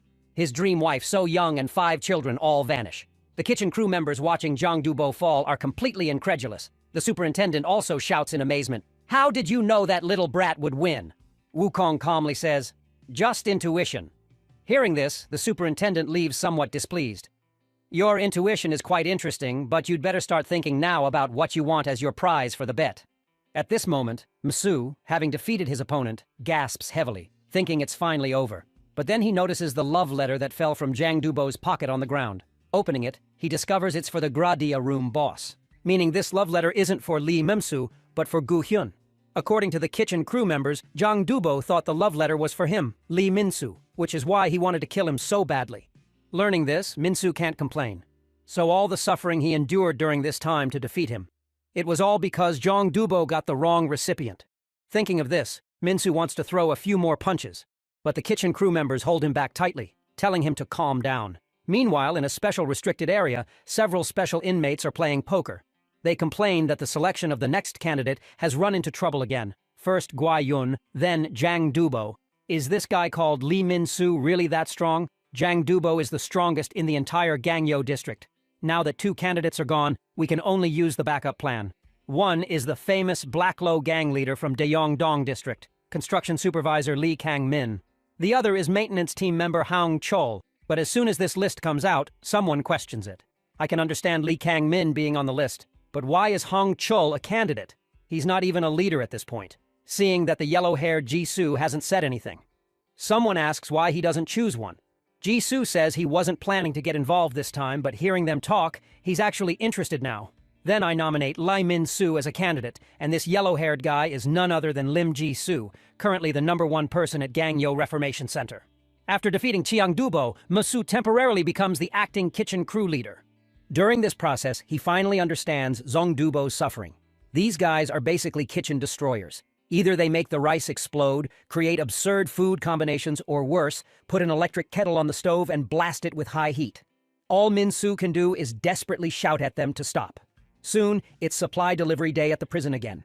The black-haired girl, SR, whom Musu saved before, approaches him. She says shyly, "Thank you for saving me last time." Musu scratches his head embarrassedly, saying the oil wasn't even hot. It's no big deal. But at this moment, Sarah, her face flushed red, hands him a love letter, having been burned before. Musu asks if this might be for Guyun. Hearing this, Sarah runs away embarrassed, but turns back to scold him. "It's for you, idiot." After Minsu checks and confirms the recipient is indeed him, having never had a girlfriend in his life, his face instantly flushes red. In his mind, he seems to already see images of a happy family of 4. At this moment, Masu's face is as red as a ripe apple. Actually, this black-haired girl didn't become interested in Minsu just because he shielded her from the oil. She'd noticed Masu much earlier. That day, she was taking a walk after eating. It was the day Masu fought Gu Hyun. Masu's courage and sense of responsibility in standing up for the weak and his crazy eyes like a honey badger deeply attracted her. From that day on, she'd been worried about Masu's situation. And today, with her friends' help getting dressed up and their encouragement, she finally mustered the courage to confess to him. So she hopes that the next time they meet, Masu will give her an answer. After returning to his room, Masu stares at the love letter with a silly grin for quite a while. Learning the news, the senior inmates are indignant, cursing him as a traitor. "We've been here longer than you and still don't have girlfriends. Are you this happy just because you got a letter?" Masu says receiving a love letter does make him happy. Before this, he'd only received letters from his mom, or that love letter meant for Se-hyun. He even invites the senior inmates to look at it together. Meanwhile, on the other side, Kang Wukong arrives at the warden's office. Sergeant Kang reporting. "I heard you were looking for me, warden. The warden says he's been transferred here for about 3 months. I heard you passed the early admission to Country H Army Officer Academy at an extremely fast pace, and you passed the sergeant exam with top scores in your class. For someone as talented as you to come to our correctional facility, I admire my own luck." Wukong shows his loyalty, saying he will work even harder for the warden and the country. He understands that only by gaining the warden's trust can he find a way to increase Masu's points. But at this moment, the warden asks, "Do you know I've seen some interesting things in the surveillance footage recently? You and Lee Min-soo seem to be getting a bit too close. What exactly is your relationship?" If Wukong wants to get Min-soo out of the correctional facility, he must hide the fact that they're brothers. Moreover, he was adopted. No one knows they're brothers. Hearing the warden's questioning, he can't help but suspect if he's noticed something. But no matter what, he can't let him find out. He must come up with an excuse. But at this moment, the warden says, "You two have a student-teacher relationship, don't you? I saw you teaching Lee Man-soo how to fight. No wonder you made that bet with me. You knew your student would win. Seems like you're not just academically gifted, but also skilled at fighting." Hearing this, Wukong breathes a sigh of relief and explains that Min-soo wanted to get stronger and begged him repeatedly, so he agreed to teach him. The warden warns him not to get too close to the trash. Wukong says he understands, then leaves under the pretext of preparing for outdoor activities. After he leaves, the warden makes a phone call. He feels things aren't that simple, so he plans to investigate Wukong's background. In the solitary confinement room, Se-hun finally breathes a sigh of relief. From the angry shouting on the phone that day, he figures his sister must have gotten out of the correctional facility. Meanwhile, Dubo, also in solitary confinement, curls up his body, trembling and crying. He's still bitter about the love letter incident, thinking it's all so unfair and blaming Misu for everything. At this moment, Wukong opens his cell door and explains that what happened to him wasn't Misu's fault. Dubo cries, saying, "What do you know? Mu stole my wife and kids. My life is completely ruined." But the greater room leader mentioned in that letter wasn't Misu, it was Si-hun. Hearing this, Dubo immediately changes his attitude, shouting, "Mensu, I'm sorry. I blamed you wrongly. Sahun, you bastard. You're dead." Wuksung tells him to calm down and pulls out a photo on his phone, saying it's too early to jump to conclusions. After seeing the photo, Dubo says with resentment, "Isn't this the kitchen goddess Gus Min? But why is she standing and posing with that bastard Sean?" He makes up his mind again. He must kill that bastard Sean for trying to steal even his goddess. But when Wukong tells him they're siblings, his eyes go blank instantly. So that means Se-hyun is my brother-in-law. As soon as he finishes speaking, Se-hyun, who heard the commotion from the opposite room, roars at him, "Shut up, you pig! Who's your brother-in-law?" The two then argue fiercely from their opposite rooms. One side telling Si-hun to think about his nephew and niece, the other side blasting back intensely. Seeing this, Wukong finally relaxes. The situation is mostly handled. Now Minsu just needs to keep collecting points. Besides that, there's something else he needs to investigate.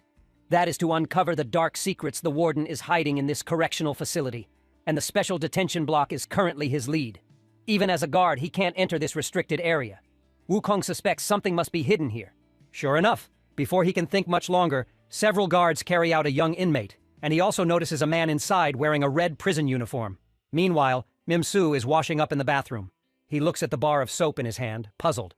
This thing is even smaller than before. How is he supposed to wash with this? But at this moment, someone behind him hands him a bottle of shampoo. Mu takes it, confused. How can there be something like this in prison? So, he asks Lim Ji-soo, who's washing up nearby, how he has something like shampoo. Moreover, not only is his prison uniform red, but there's no grade marking on his chest either. Ji-soo introduces himself while immediately saying Minsu's name. Misu asks a bit puzzled, "How do you know me?" But at this moment, Ji-soo suddenly leans forward. Minsu thinks he's about to attack. The next second, Ji-soo just pats Mu's head, smaller than I imagined. "How did you win 2 fights? Mu says, "For the sake of you lending me shampoo, I'll let this slide." But next, the blonde Ji-soo says something baffling. "This time I came to find you, but next time it'll be you coming to find me. Though it won't be easy, I'll be waiting." After saying this, Ji-soo casually leaves, leaving Minsu with a completely confused expression.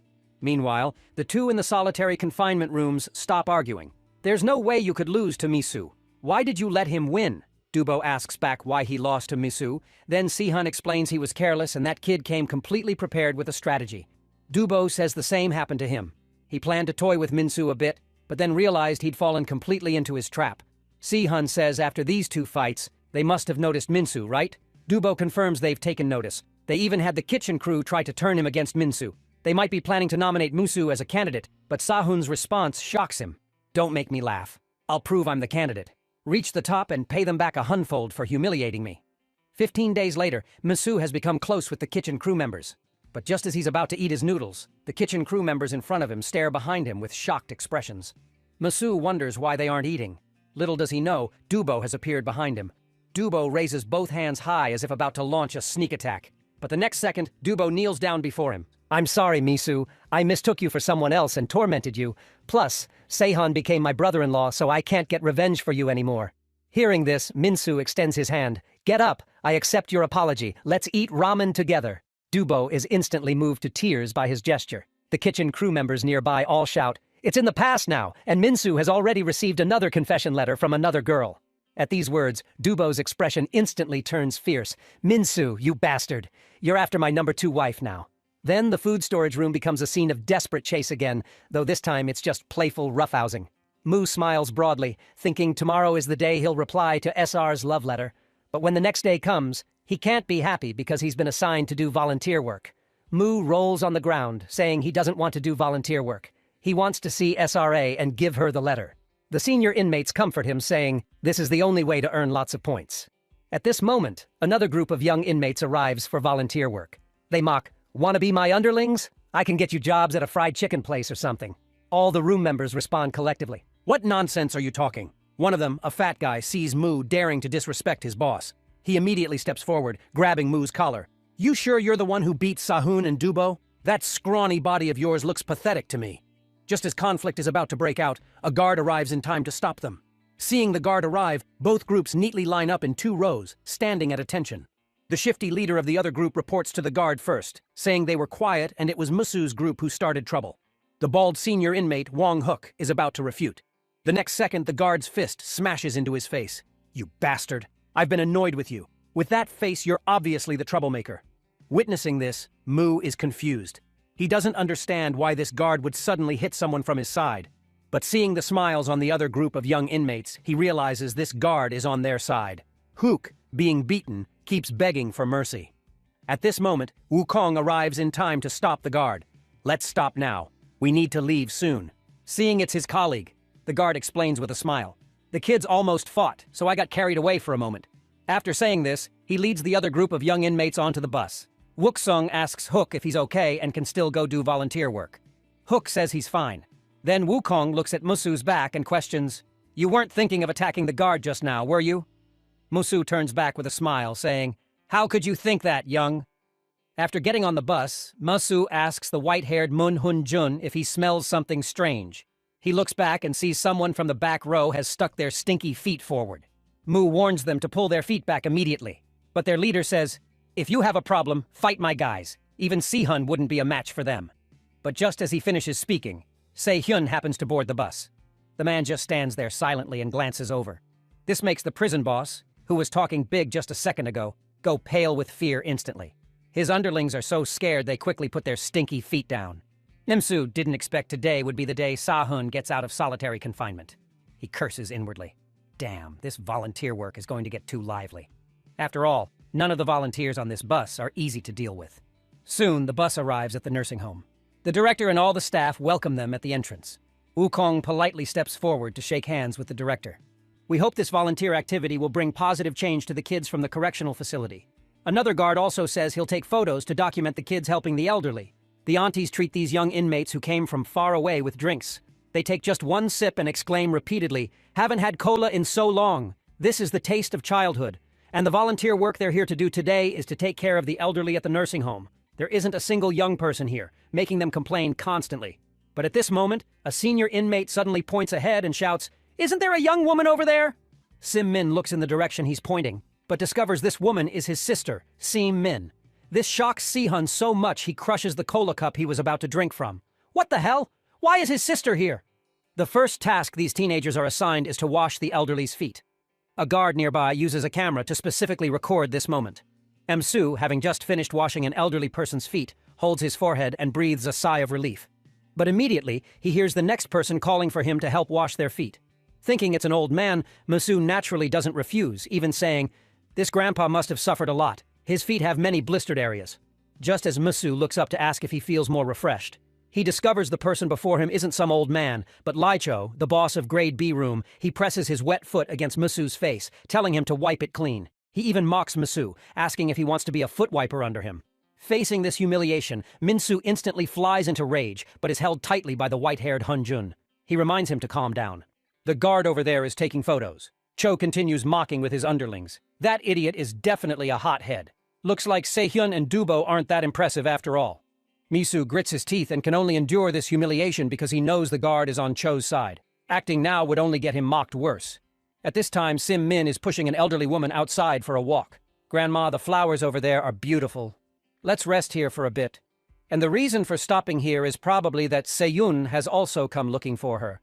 Pushing an elderly person, he asks Seyun, "Everyone else is busy volunteering. Are you slacking off?" But Seyun says he really does want to deal with these elderly people. After all, she was sent to the correctional facility for beating up that perverted old man.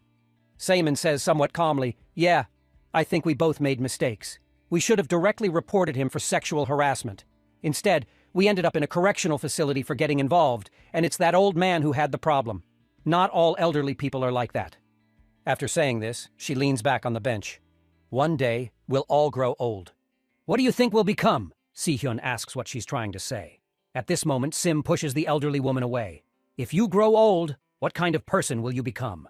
Think about that question carefully. Soon it's lunchtime. Each young inmate receives a meal to help the elderly eat. Minsu is feeding an elderly woman, but he hears crying sounds nearby. Looking over, he sees Cho not only eating greedily himself, but also using food to tease the elderly woman. Misu angrily shouts, asking what he's doing. But just as he finishes speaking, a bowl of soup pours onto his head. Several of Cho's underlings say arrogantly, "Sorry, we didn't spill it on purpose." Though Minsu wants to step forward and beat them up, he's held back tightly by Hunjun and Hook. Seeing the situation going wrong, the guard immediately says, "Mu, you trying to cause trouble again?" Minsu explains, "They dumped the tray on my head, but ultimately the guard is on Cho's side and naturally won't judge right from wrong." They all explained it was an accident. Hearing this, Mu can only bury his unwilling anger in his heart. Meanwhile, Cho's underlings are all smiling gleefully. "We were scared of the grade A people before, but it seems they're not as impressive as we imagined," Cho says with a smile. "I don't care what grade they're from. In my view, only money is the true way to power." In the correctional facility, grades aren't based on fighting ability, but on crime severity. Though that said, the more serious the crime, usually the better they fight. We entered grade C room for fraud, so obviously we're not fighters. But we don't need to fight, like the news is reporting right now. Yuhang Group Chairman Moon Hojik was granted bail due to deteriorating health. With money, bodyguards, police, even the law itself will protect you. If we don't have force, we'll buy it with money. What we fraud criminals have most is money, isn't it? In Cho's view, with money, even grade A people will bow to its power and ultimately be controlled by him. The underlings all cheer, everyone agreeing with his words. Perhaps it's this encouragement that makes them increasingly reckless. They were originally assigned to help the elderly wash up, but they're smoking in the bathroom instead, completely ignoring the elderly person being scalded by hot water. At this moment, Hu, having finished cleaning the toilet, is preparing to go clean the bathhouse. When he opens the door, he happens to see this scene. Huke's expression is full of shock. He immediately drops his mop and stands in front of the old man. Cho's underlings curse at him. "You scared us. Thought you were security." Huke says they've gone too far. What if Grandpa has a heart attack? But just as he finishes speaking, a fist smashes into his face. Hearing this, the fat guy strikes first. "Who do you think you are to tell me what to do?" The other two underlings laugh and cheer from the side. Getting beaten, Hu doesn't waste words and immediately fights back. "Come on, you bastards." When Musu and Hunjun find Huke, he's already lying on the ground, beaten unconscious. So Minsu goes to find Wukong. He hopes Wukong can help him create an opportunity for revenge. But Wukong says, "We're already outside. Why still fight? If you cause trouble here, it'll be big problems." Seeing Wukong won't help, Minsu turns to leave. But at this moment, a voice stops them both. Guard Sunji suddenly appears, saying, "If I heard correctly, Minsu, did you just call Sergeant Kang Hyong?" Hearing this, both of their expressions freeze instantly. Just as they're about to explain, Ji continues, "I found it strange for a while. The way Sergeant Kang treats Minsu is like family. What's your relationship with Minsu?" Just as Wukong can't explain, and his identity is about to be exposed, Seun suddenly appears, shouting at Wukong, "Hey, I've been looking everywhere for you. Those guys are causing trouble again." She doesn't understand how that guy dares speak to a guard so casually. Wukong explains, "Maybe I've been too lenient with these kids, so they keep calling me that." Ji warns him, "This place is turning into a gang academy." "Gark, I'll let it slide this time, but if I see you getting too close to this trash again, I'll report you to the superiors." After he leaves, Wuksung's anxious heart finally settles. But at this rate, his exposure is only a matter of time. Misu bumps Sihun's chest with his fist, expressing thanks, but Sihun hits back, saying, "Don't misunderstand. I'm not helping you, Mama's boy." Getting more heated, the two almost start fighting again. At this moment, Wukong grabs both of their necks like grabbing chickens. "Stop fooling around," Minsu says pitifully, still questioning. "Hyung, are you really not going to help? Those bastards went too far." Hearing this, Wuksung points at him and scolds. "You almost got caught just now, and you're still saying this. Do you really want to rot here for life?" Then he assigns Sihun to keep an eye on Minsu from now on. Though Sihun wants to refuse, hearing that refusing means double training afterward, he can only agree. Afterward, under the staff's instruction, they're assigned to try changing diapers for paralyzed elderly people. After changing several elderly people, as Minsu prepares for the next one, he discovers the bag that was just full of diapers is now empty. Looking back, he sees Cho and his underlings have used all the diapers to armor themselves. Time to deploy the diaper squad. Let's wage war on that loser from grade A. Seeing this, Minsu is about to fight, but Se-hyun blocks him. "Don't fight. Wukong told you to stay quiet." Mu sigh. "I can't ignore this kind of provocation." At this moment, Cho is still shouting childishly. "We're not playing around. We even caught a monster to protect the world.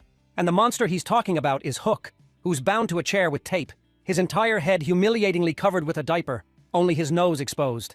Seeing this scene, Misu's rage reaches its peak. "How dare you do this to someone who just got hurt?" C strikes Mu's head, telling him to calm down, but Misu roars at him, "Don't stop me or we'll fight first." C points in that direction. "Fighting sounds good, but look who's over there." Cho is reporting to the guard, saying Minsu and his group keep causing trouble. And sure enough, after hearing this, Guard G warns Minsu's group, if you cause more trouble, you can expect disciplinary training when you get back. Not wanting to implicate Wuksung, Minsu can only choose to comply. In the afternoon, Cho's underlings come outside to smoke. The fat guy asks their leader, Cho, how long do we have to be underlings? Every time Cho talks big, I want to tear his mouth apart. We're only going along for the money. Yet, he really thinks he's the boss. Cho says it won't be long now.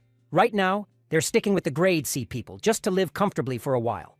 When the opportunity comes, they'll climb up. And his goal is that place where only the truly strong gather, the area with the red prison uniforms and many privileges. Rumor has it they're selecting the next candidate.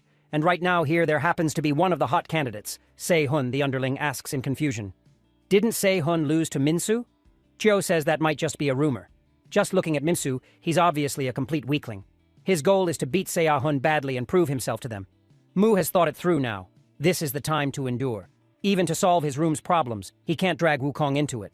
Just as he's thinking about how to avoid this problem, he's deliberately tripped by two people walking toward him. Two underlings point at him on the ground, laughing. In that moment, Mu's anger breaks through his rational mind. You bastards, I'm going to kill you today.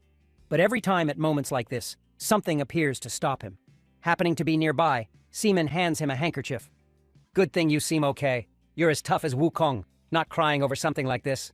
Mu asks curiously, you know my young? Sim carefully wipes his face, saying, that's a secret. But Musu catches sight of her name tag, Gusamin. As she's leaving, Seaman says to him, please take care of my brother for me. After she completely leaves, Musu ponders the names. Gusa Hyun and Gusamin, combining everything from before, this woman must be Si-hun's sister. Thinking of this, an idea for dealing with the Grade C group pops into his head. So, he rushes to the classroom and gives Se-hyan a chop and says, this is payback for the earlier blow to his head. Want to settle this one-on-one? Si-hun lowers his head, saying, don't even think about it. Though right now, he really does want to beat up all those Grade C troublemakers. Meanwhile, Xiam Min is waiting for Wukong on a rooftop somewhere. Suddenly, a drink is placed on her head. Sorry for the wait. Wukong asks what she needs. Se-in says thanks to him, she got to see Se-hun. So as family, she should thank him. Wukong says she's been helping him all this time, too. I only did it because I could benefit from it. Hearing this, Se-min says he really has a talent for making people want to punch him. After some playful banter, they smile at each other. Then Wukong asks if she's heard of the red prison uniforms. But from Se-min's expression, she clearly doesn't know. The other guards either avoid it or refuse to talk about it. Is there no way to get some useful information? Speaking of which, Wukong says he needs to get back. Otherwise, who knows what trouble Musu will cause again. Se-min tells him not to worry. She specifically asks Se-hun to watch Minsu. Before, when others provoked him, Minsu held back. Pretty impressive. Wukong says Musu takes after him, so he's definitely impressive. Even when he doesn't listen, he knows what to do and can do it well. Hearing this, Sim also says she asked Se-hyun to watch Minsu because Se-hun is reliable. After all, my brother is both dependable and manly. But as they each boast about their brothers, little do they know, Se-hyun and Minsu are currently fighting intensely. Hearing the news, Cho's underlings all come to watch. Mu says in confusion, they bullied our room's people and played terrible pranks on the elderly here. Isn't Se-hyun angry about any of this?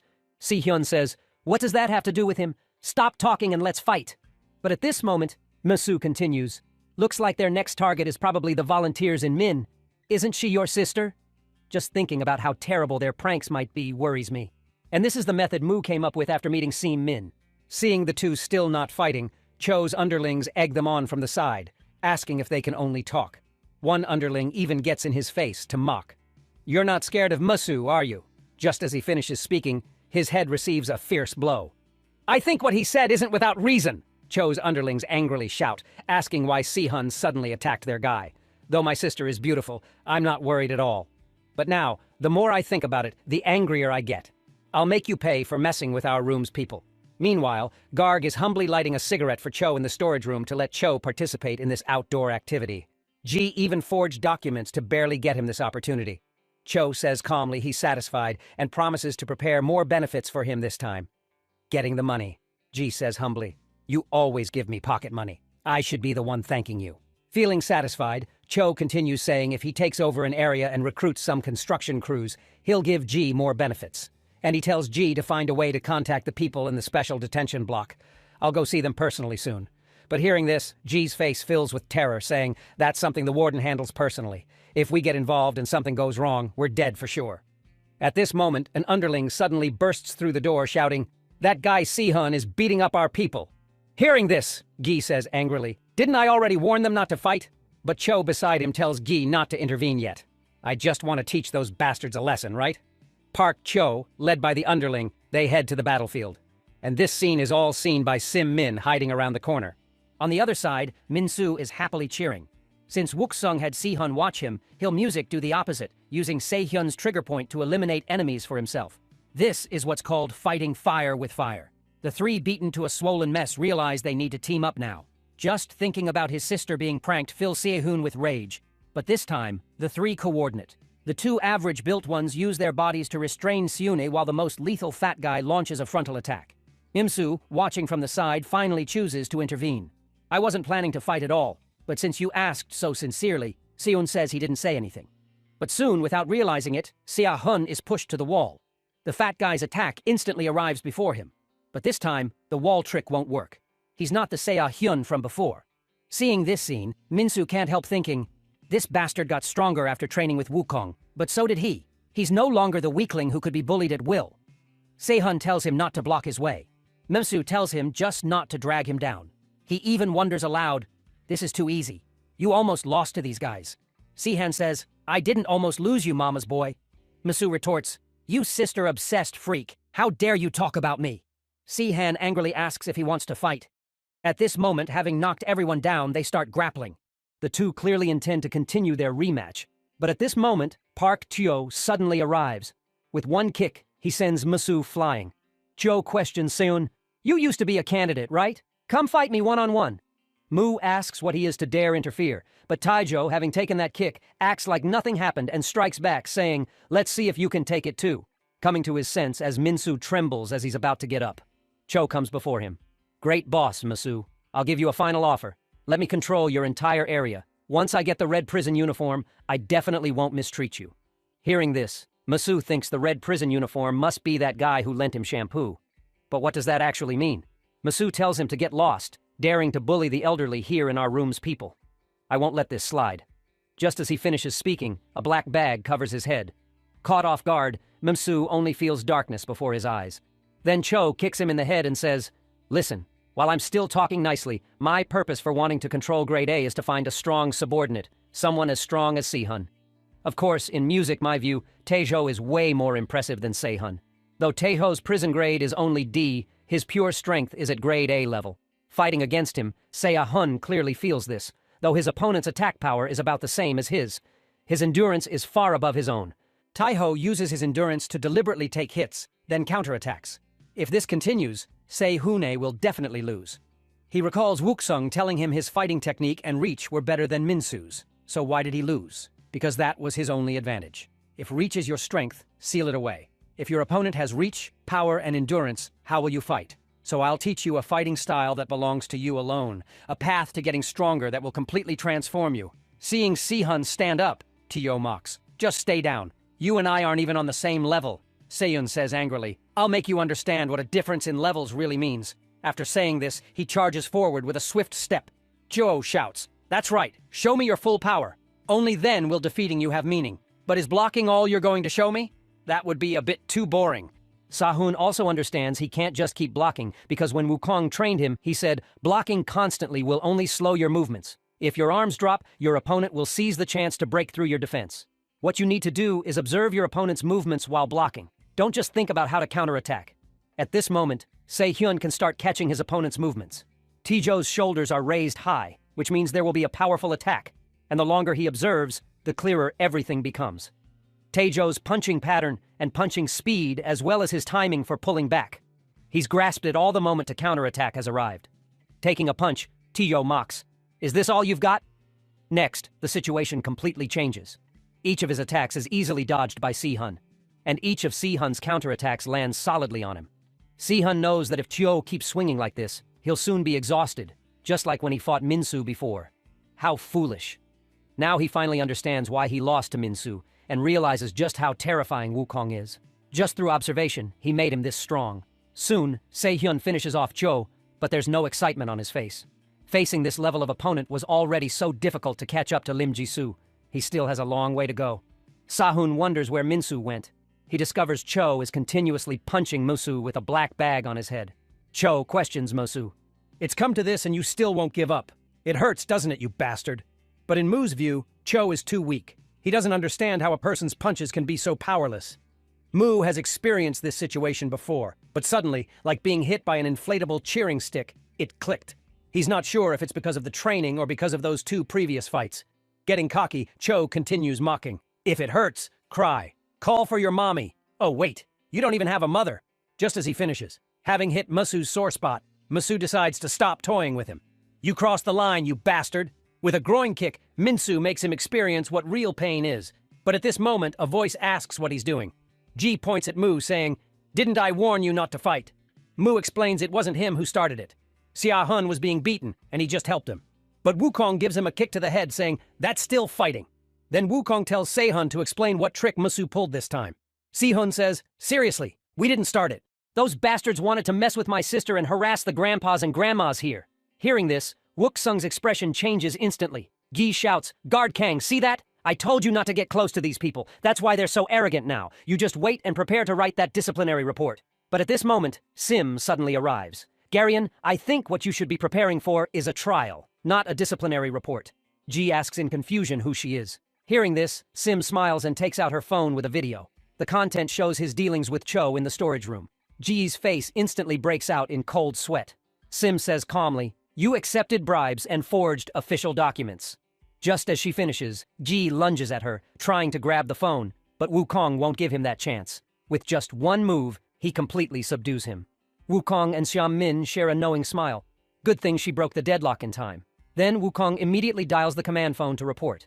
The moment the call connects, Ji immediately explains it's not just him doing this. The guards managing the red prison uniform inmates take even more bribes. Hearing red prison uniform, Wukong is instantly shocked. Facing the inquiry on the phone, he covers for Ji, saying he was just reporting the return schedule. Seeing he wasn't reported, Ji hurriedly thanks him. "Sergeant Kang, I won't forget this favor." Wuksung says, "This time I'll turn a blind eye, but on the condition that you tell me in detail about the red prison uniform inmates." Kang Wukong is puzzled. Isn't the purpose of the Reformation Correctional Facility supposed to be reforming juvenile offenders? Gianni tells him, "There are always some people beyond redemption. If they just release them back into society, it'll cause political problems. So, simply put, these red prison uniform inmates exist to prevent others from leaving easily." Kang Wukong doesn't understand. Wouldn't that make the point system and reform review process meaningless? Gon says he's still too naive. Have you ever seen anyone leave this facility properly? That's the job of those red prison uniform inmates. They inmates who've accumulated enough points and are about to be released. Simply put, getting released easily is impossible. Lee Min-soo, who returned from volunteer work a week ago, is now just 50 points away from being eligible for release. The guards here remain as brutal as ever. Fights between the kids continue to break out constantly. Perhaps because they were taught a lesson by Min-soo and Hyun-jun, the kids from Grade SE room no longer cause them trouble. The only thing Lee Man-soo is anxious about now is that he needs to respond to C's confession on the next supply day. Originally, Kang Wukong brought Lee Mem-soo here to clean the warehouse, but unexpectedly it's already been cleaned and Guyon is also here training non-stop. Lee Min-soo is confused. Hasn't this place already been cleaned? Why bring him here? But before he can finish speaking, Kang Wukong puts handcuffs on him. Though Lee Man-soo is puzzled, Kang Wukong tells him to stand still. Then he pulls a ball out from a box filled with tennis balls and says he's thought of a way to train Lee Man-soo. From now on, Lee Man-soo's hands will be restrained. Then he just needs to dodge the balls Kang Wukong throws at him. Moreover, each ball thrown at Lemon-soo will be faster than the last. Lean-soo manages to dodge the first one by luck, but the speed of the second ball hits him like a wake-up call. This is what Lee Man-soo currently lacks: instinctive reactions to variables and danger. Lee Man-soo is confused about what Kang Wukong means by instinct. He defeated Gu Hyun and Zhang Dubo. Doesn't that mean he doesn't need training? Kang Wukong questions him. Did you win those fights fair and square? The fighting styles of all three of you are too one-dimensional. Lee Min-soo just exploited their weaknesses. But if Gu Hyun had been prepared beforehand, he wouldn't have won at all. And if Lee Min-soo hadn't built some leg strength, how would he have defeated Zhang Dubo? Now Gusi is learning basic combat techniques from Kang Wukong, so he hopes Lee Min-soo will also undergo training. Although he hates fighting, this place is simply too dangerous. Ever since John told him about the red prison uniforms, Kang Wukong knows he must make Lee Min-soo strong enough to ensure he can be released normally. Meanwhile, construction supervisor Lee Kang-min is discussing matters with Grade C 2-room boss Lee Cho. Li Cho believes this prison is no different from outside society. With money, you can control both inmates and guards. So, he wants to invite Lai Kang-min to join his assembled forces. That way, perhaps they can deal with the special detention block where the red prison uniforms exist. If Lai Kang-min agrees to join, Li Cho will give him 20% of the business profits as compensation, roughly 4,000 in pure income per month. And even if Li Kang-min wants to wear a red prison uniform, Li Cho promises to handle it for him. But Lai Kang-min's response leaves Li Cho stunned. Lai Kang-min states that no matter how good the plan is, working with the weak will only ruin his reputation. Hearing this, Li Cho snaps his fingers. Then I'll give you more time to think it over. Besides, why do you think I asked to meet you without guards or subordinates present? As the snap echoes, Grade C -2 room boss in Cholu, Grade D 3 room boss Jiangsang Haiyan, Grade D 1 room boss Park Cho, and Grade C 6 room boss Ojin appear one after another. 4 different room bosses surround Li Kang-min completely. Li asks Li Kang, "So what do you say? Change your mind now." Lai Kang-min removes his glasses. Not bad. Using money to recruit skilled fighters, but do you think 4 people are enough? At this moment, Lee Min-soo facing the tennis balls thrown by Kang Wukong has adapted. His movements are crisp. His dodges are precise, using only the most necessary motions.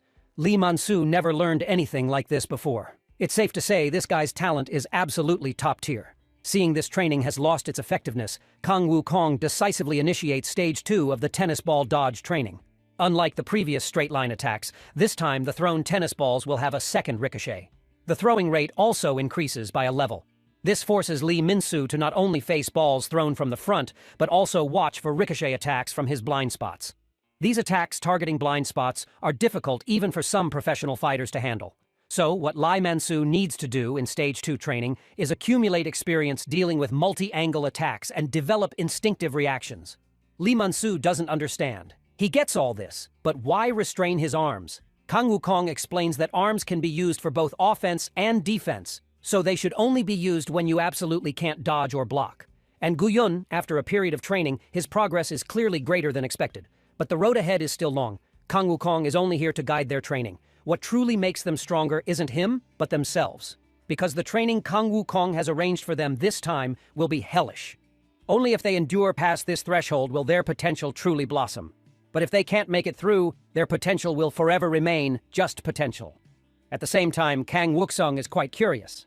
After the hellish training ends, which of these two will become stronger? Meanwhile, Guardian Ji opens the door to Lee Kang-min and Liko's secret meeting. Lee Kang-min has already dealt with all 4 room bosses. Only Liu Cho remains, begging for help from the just-arrived Jian. But he doesn't know that Guard Jian and Lee Kang-min have already formed an alliance. This meeting was a scheme devised by the two of them. The purpose was to extort the safe combination for Lich Cho's hideout outside.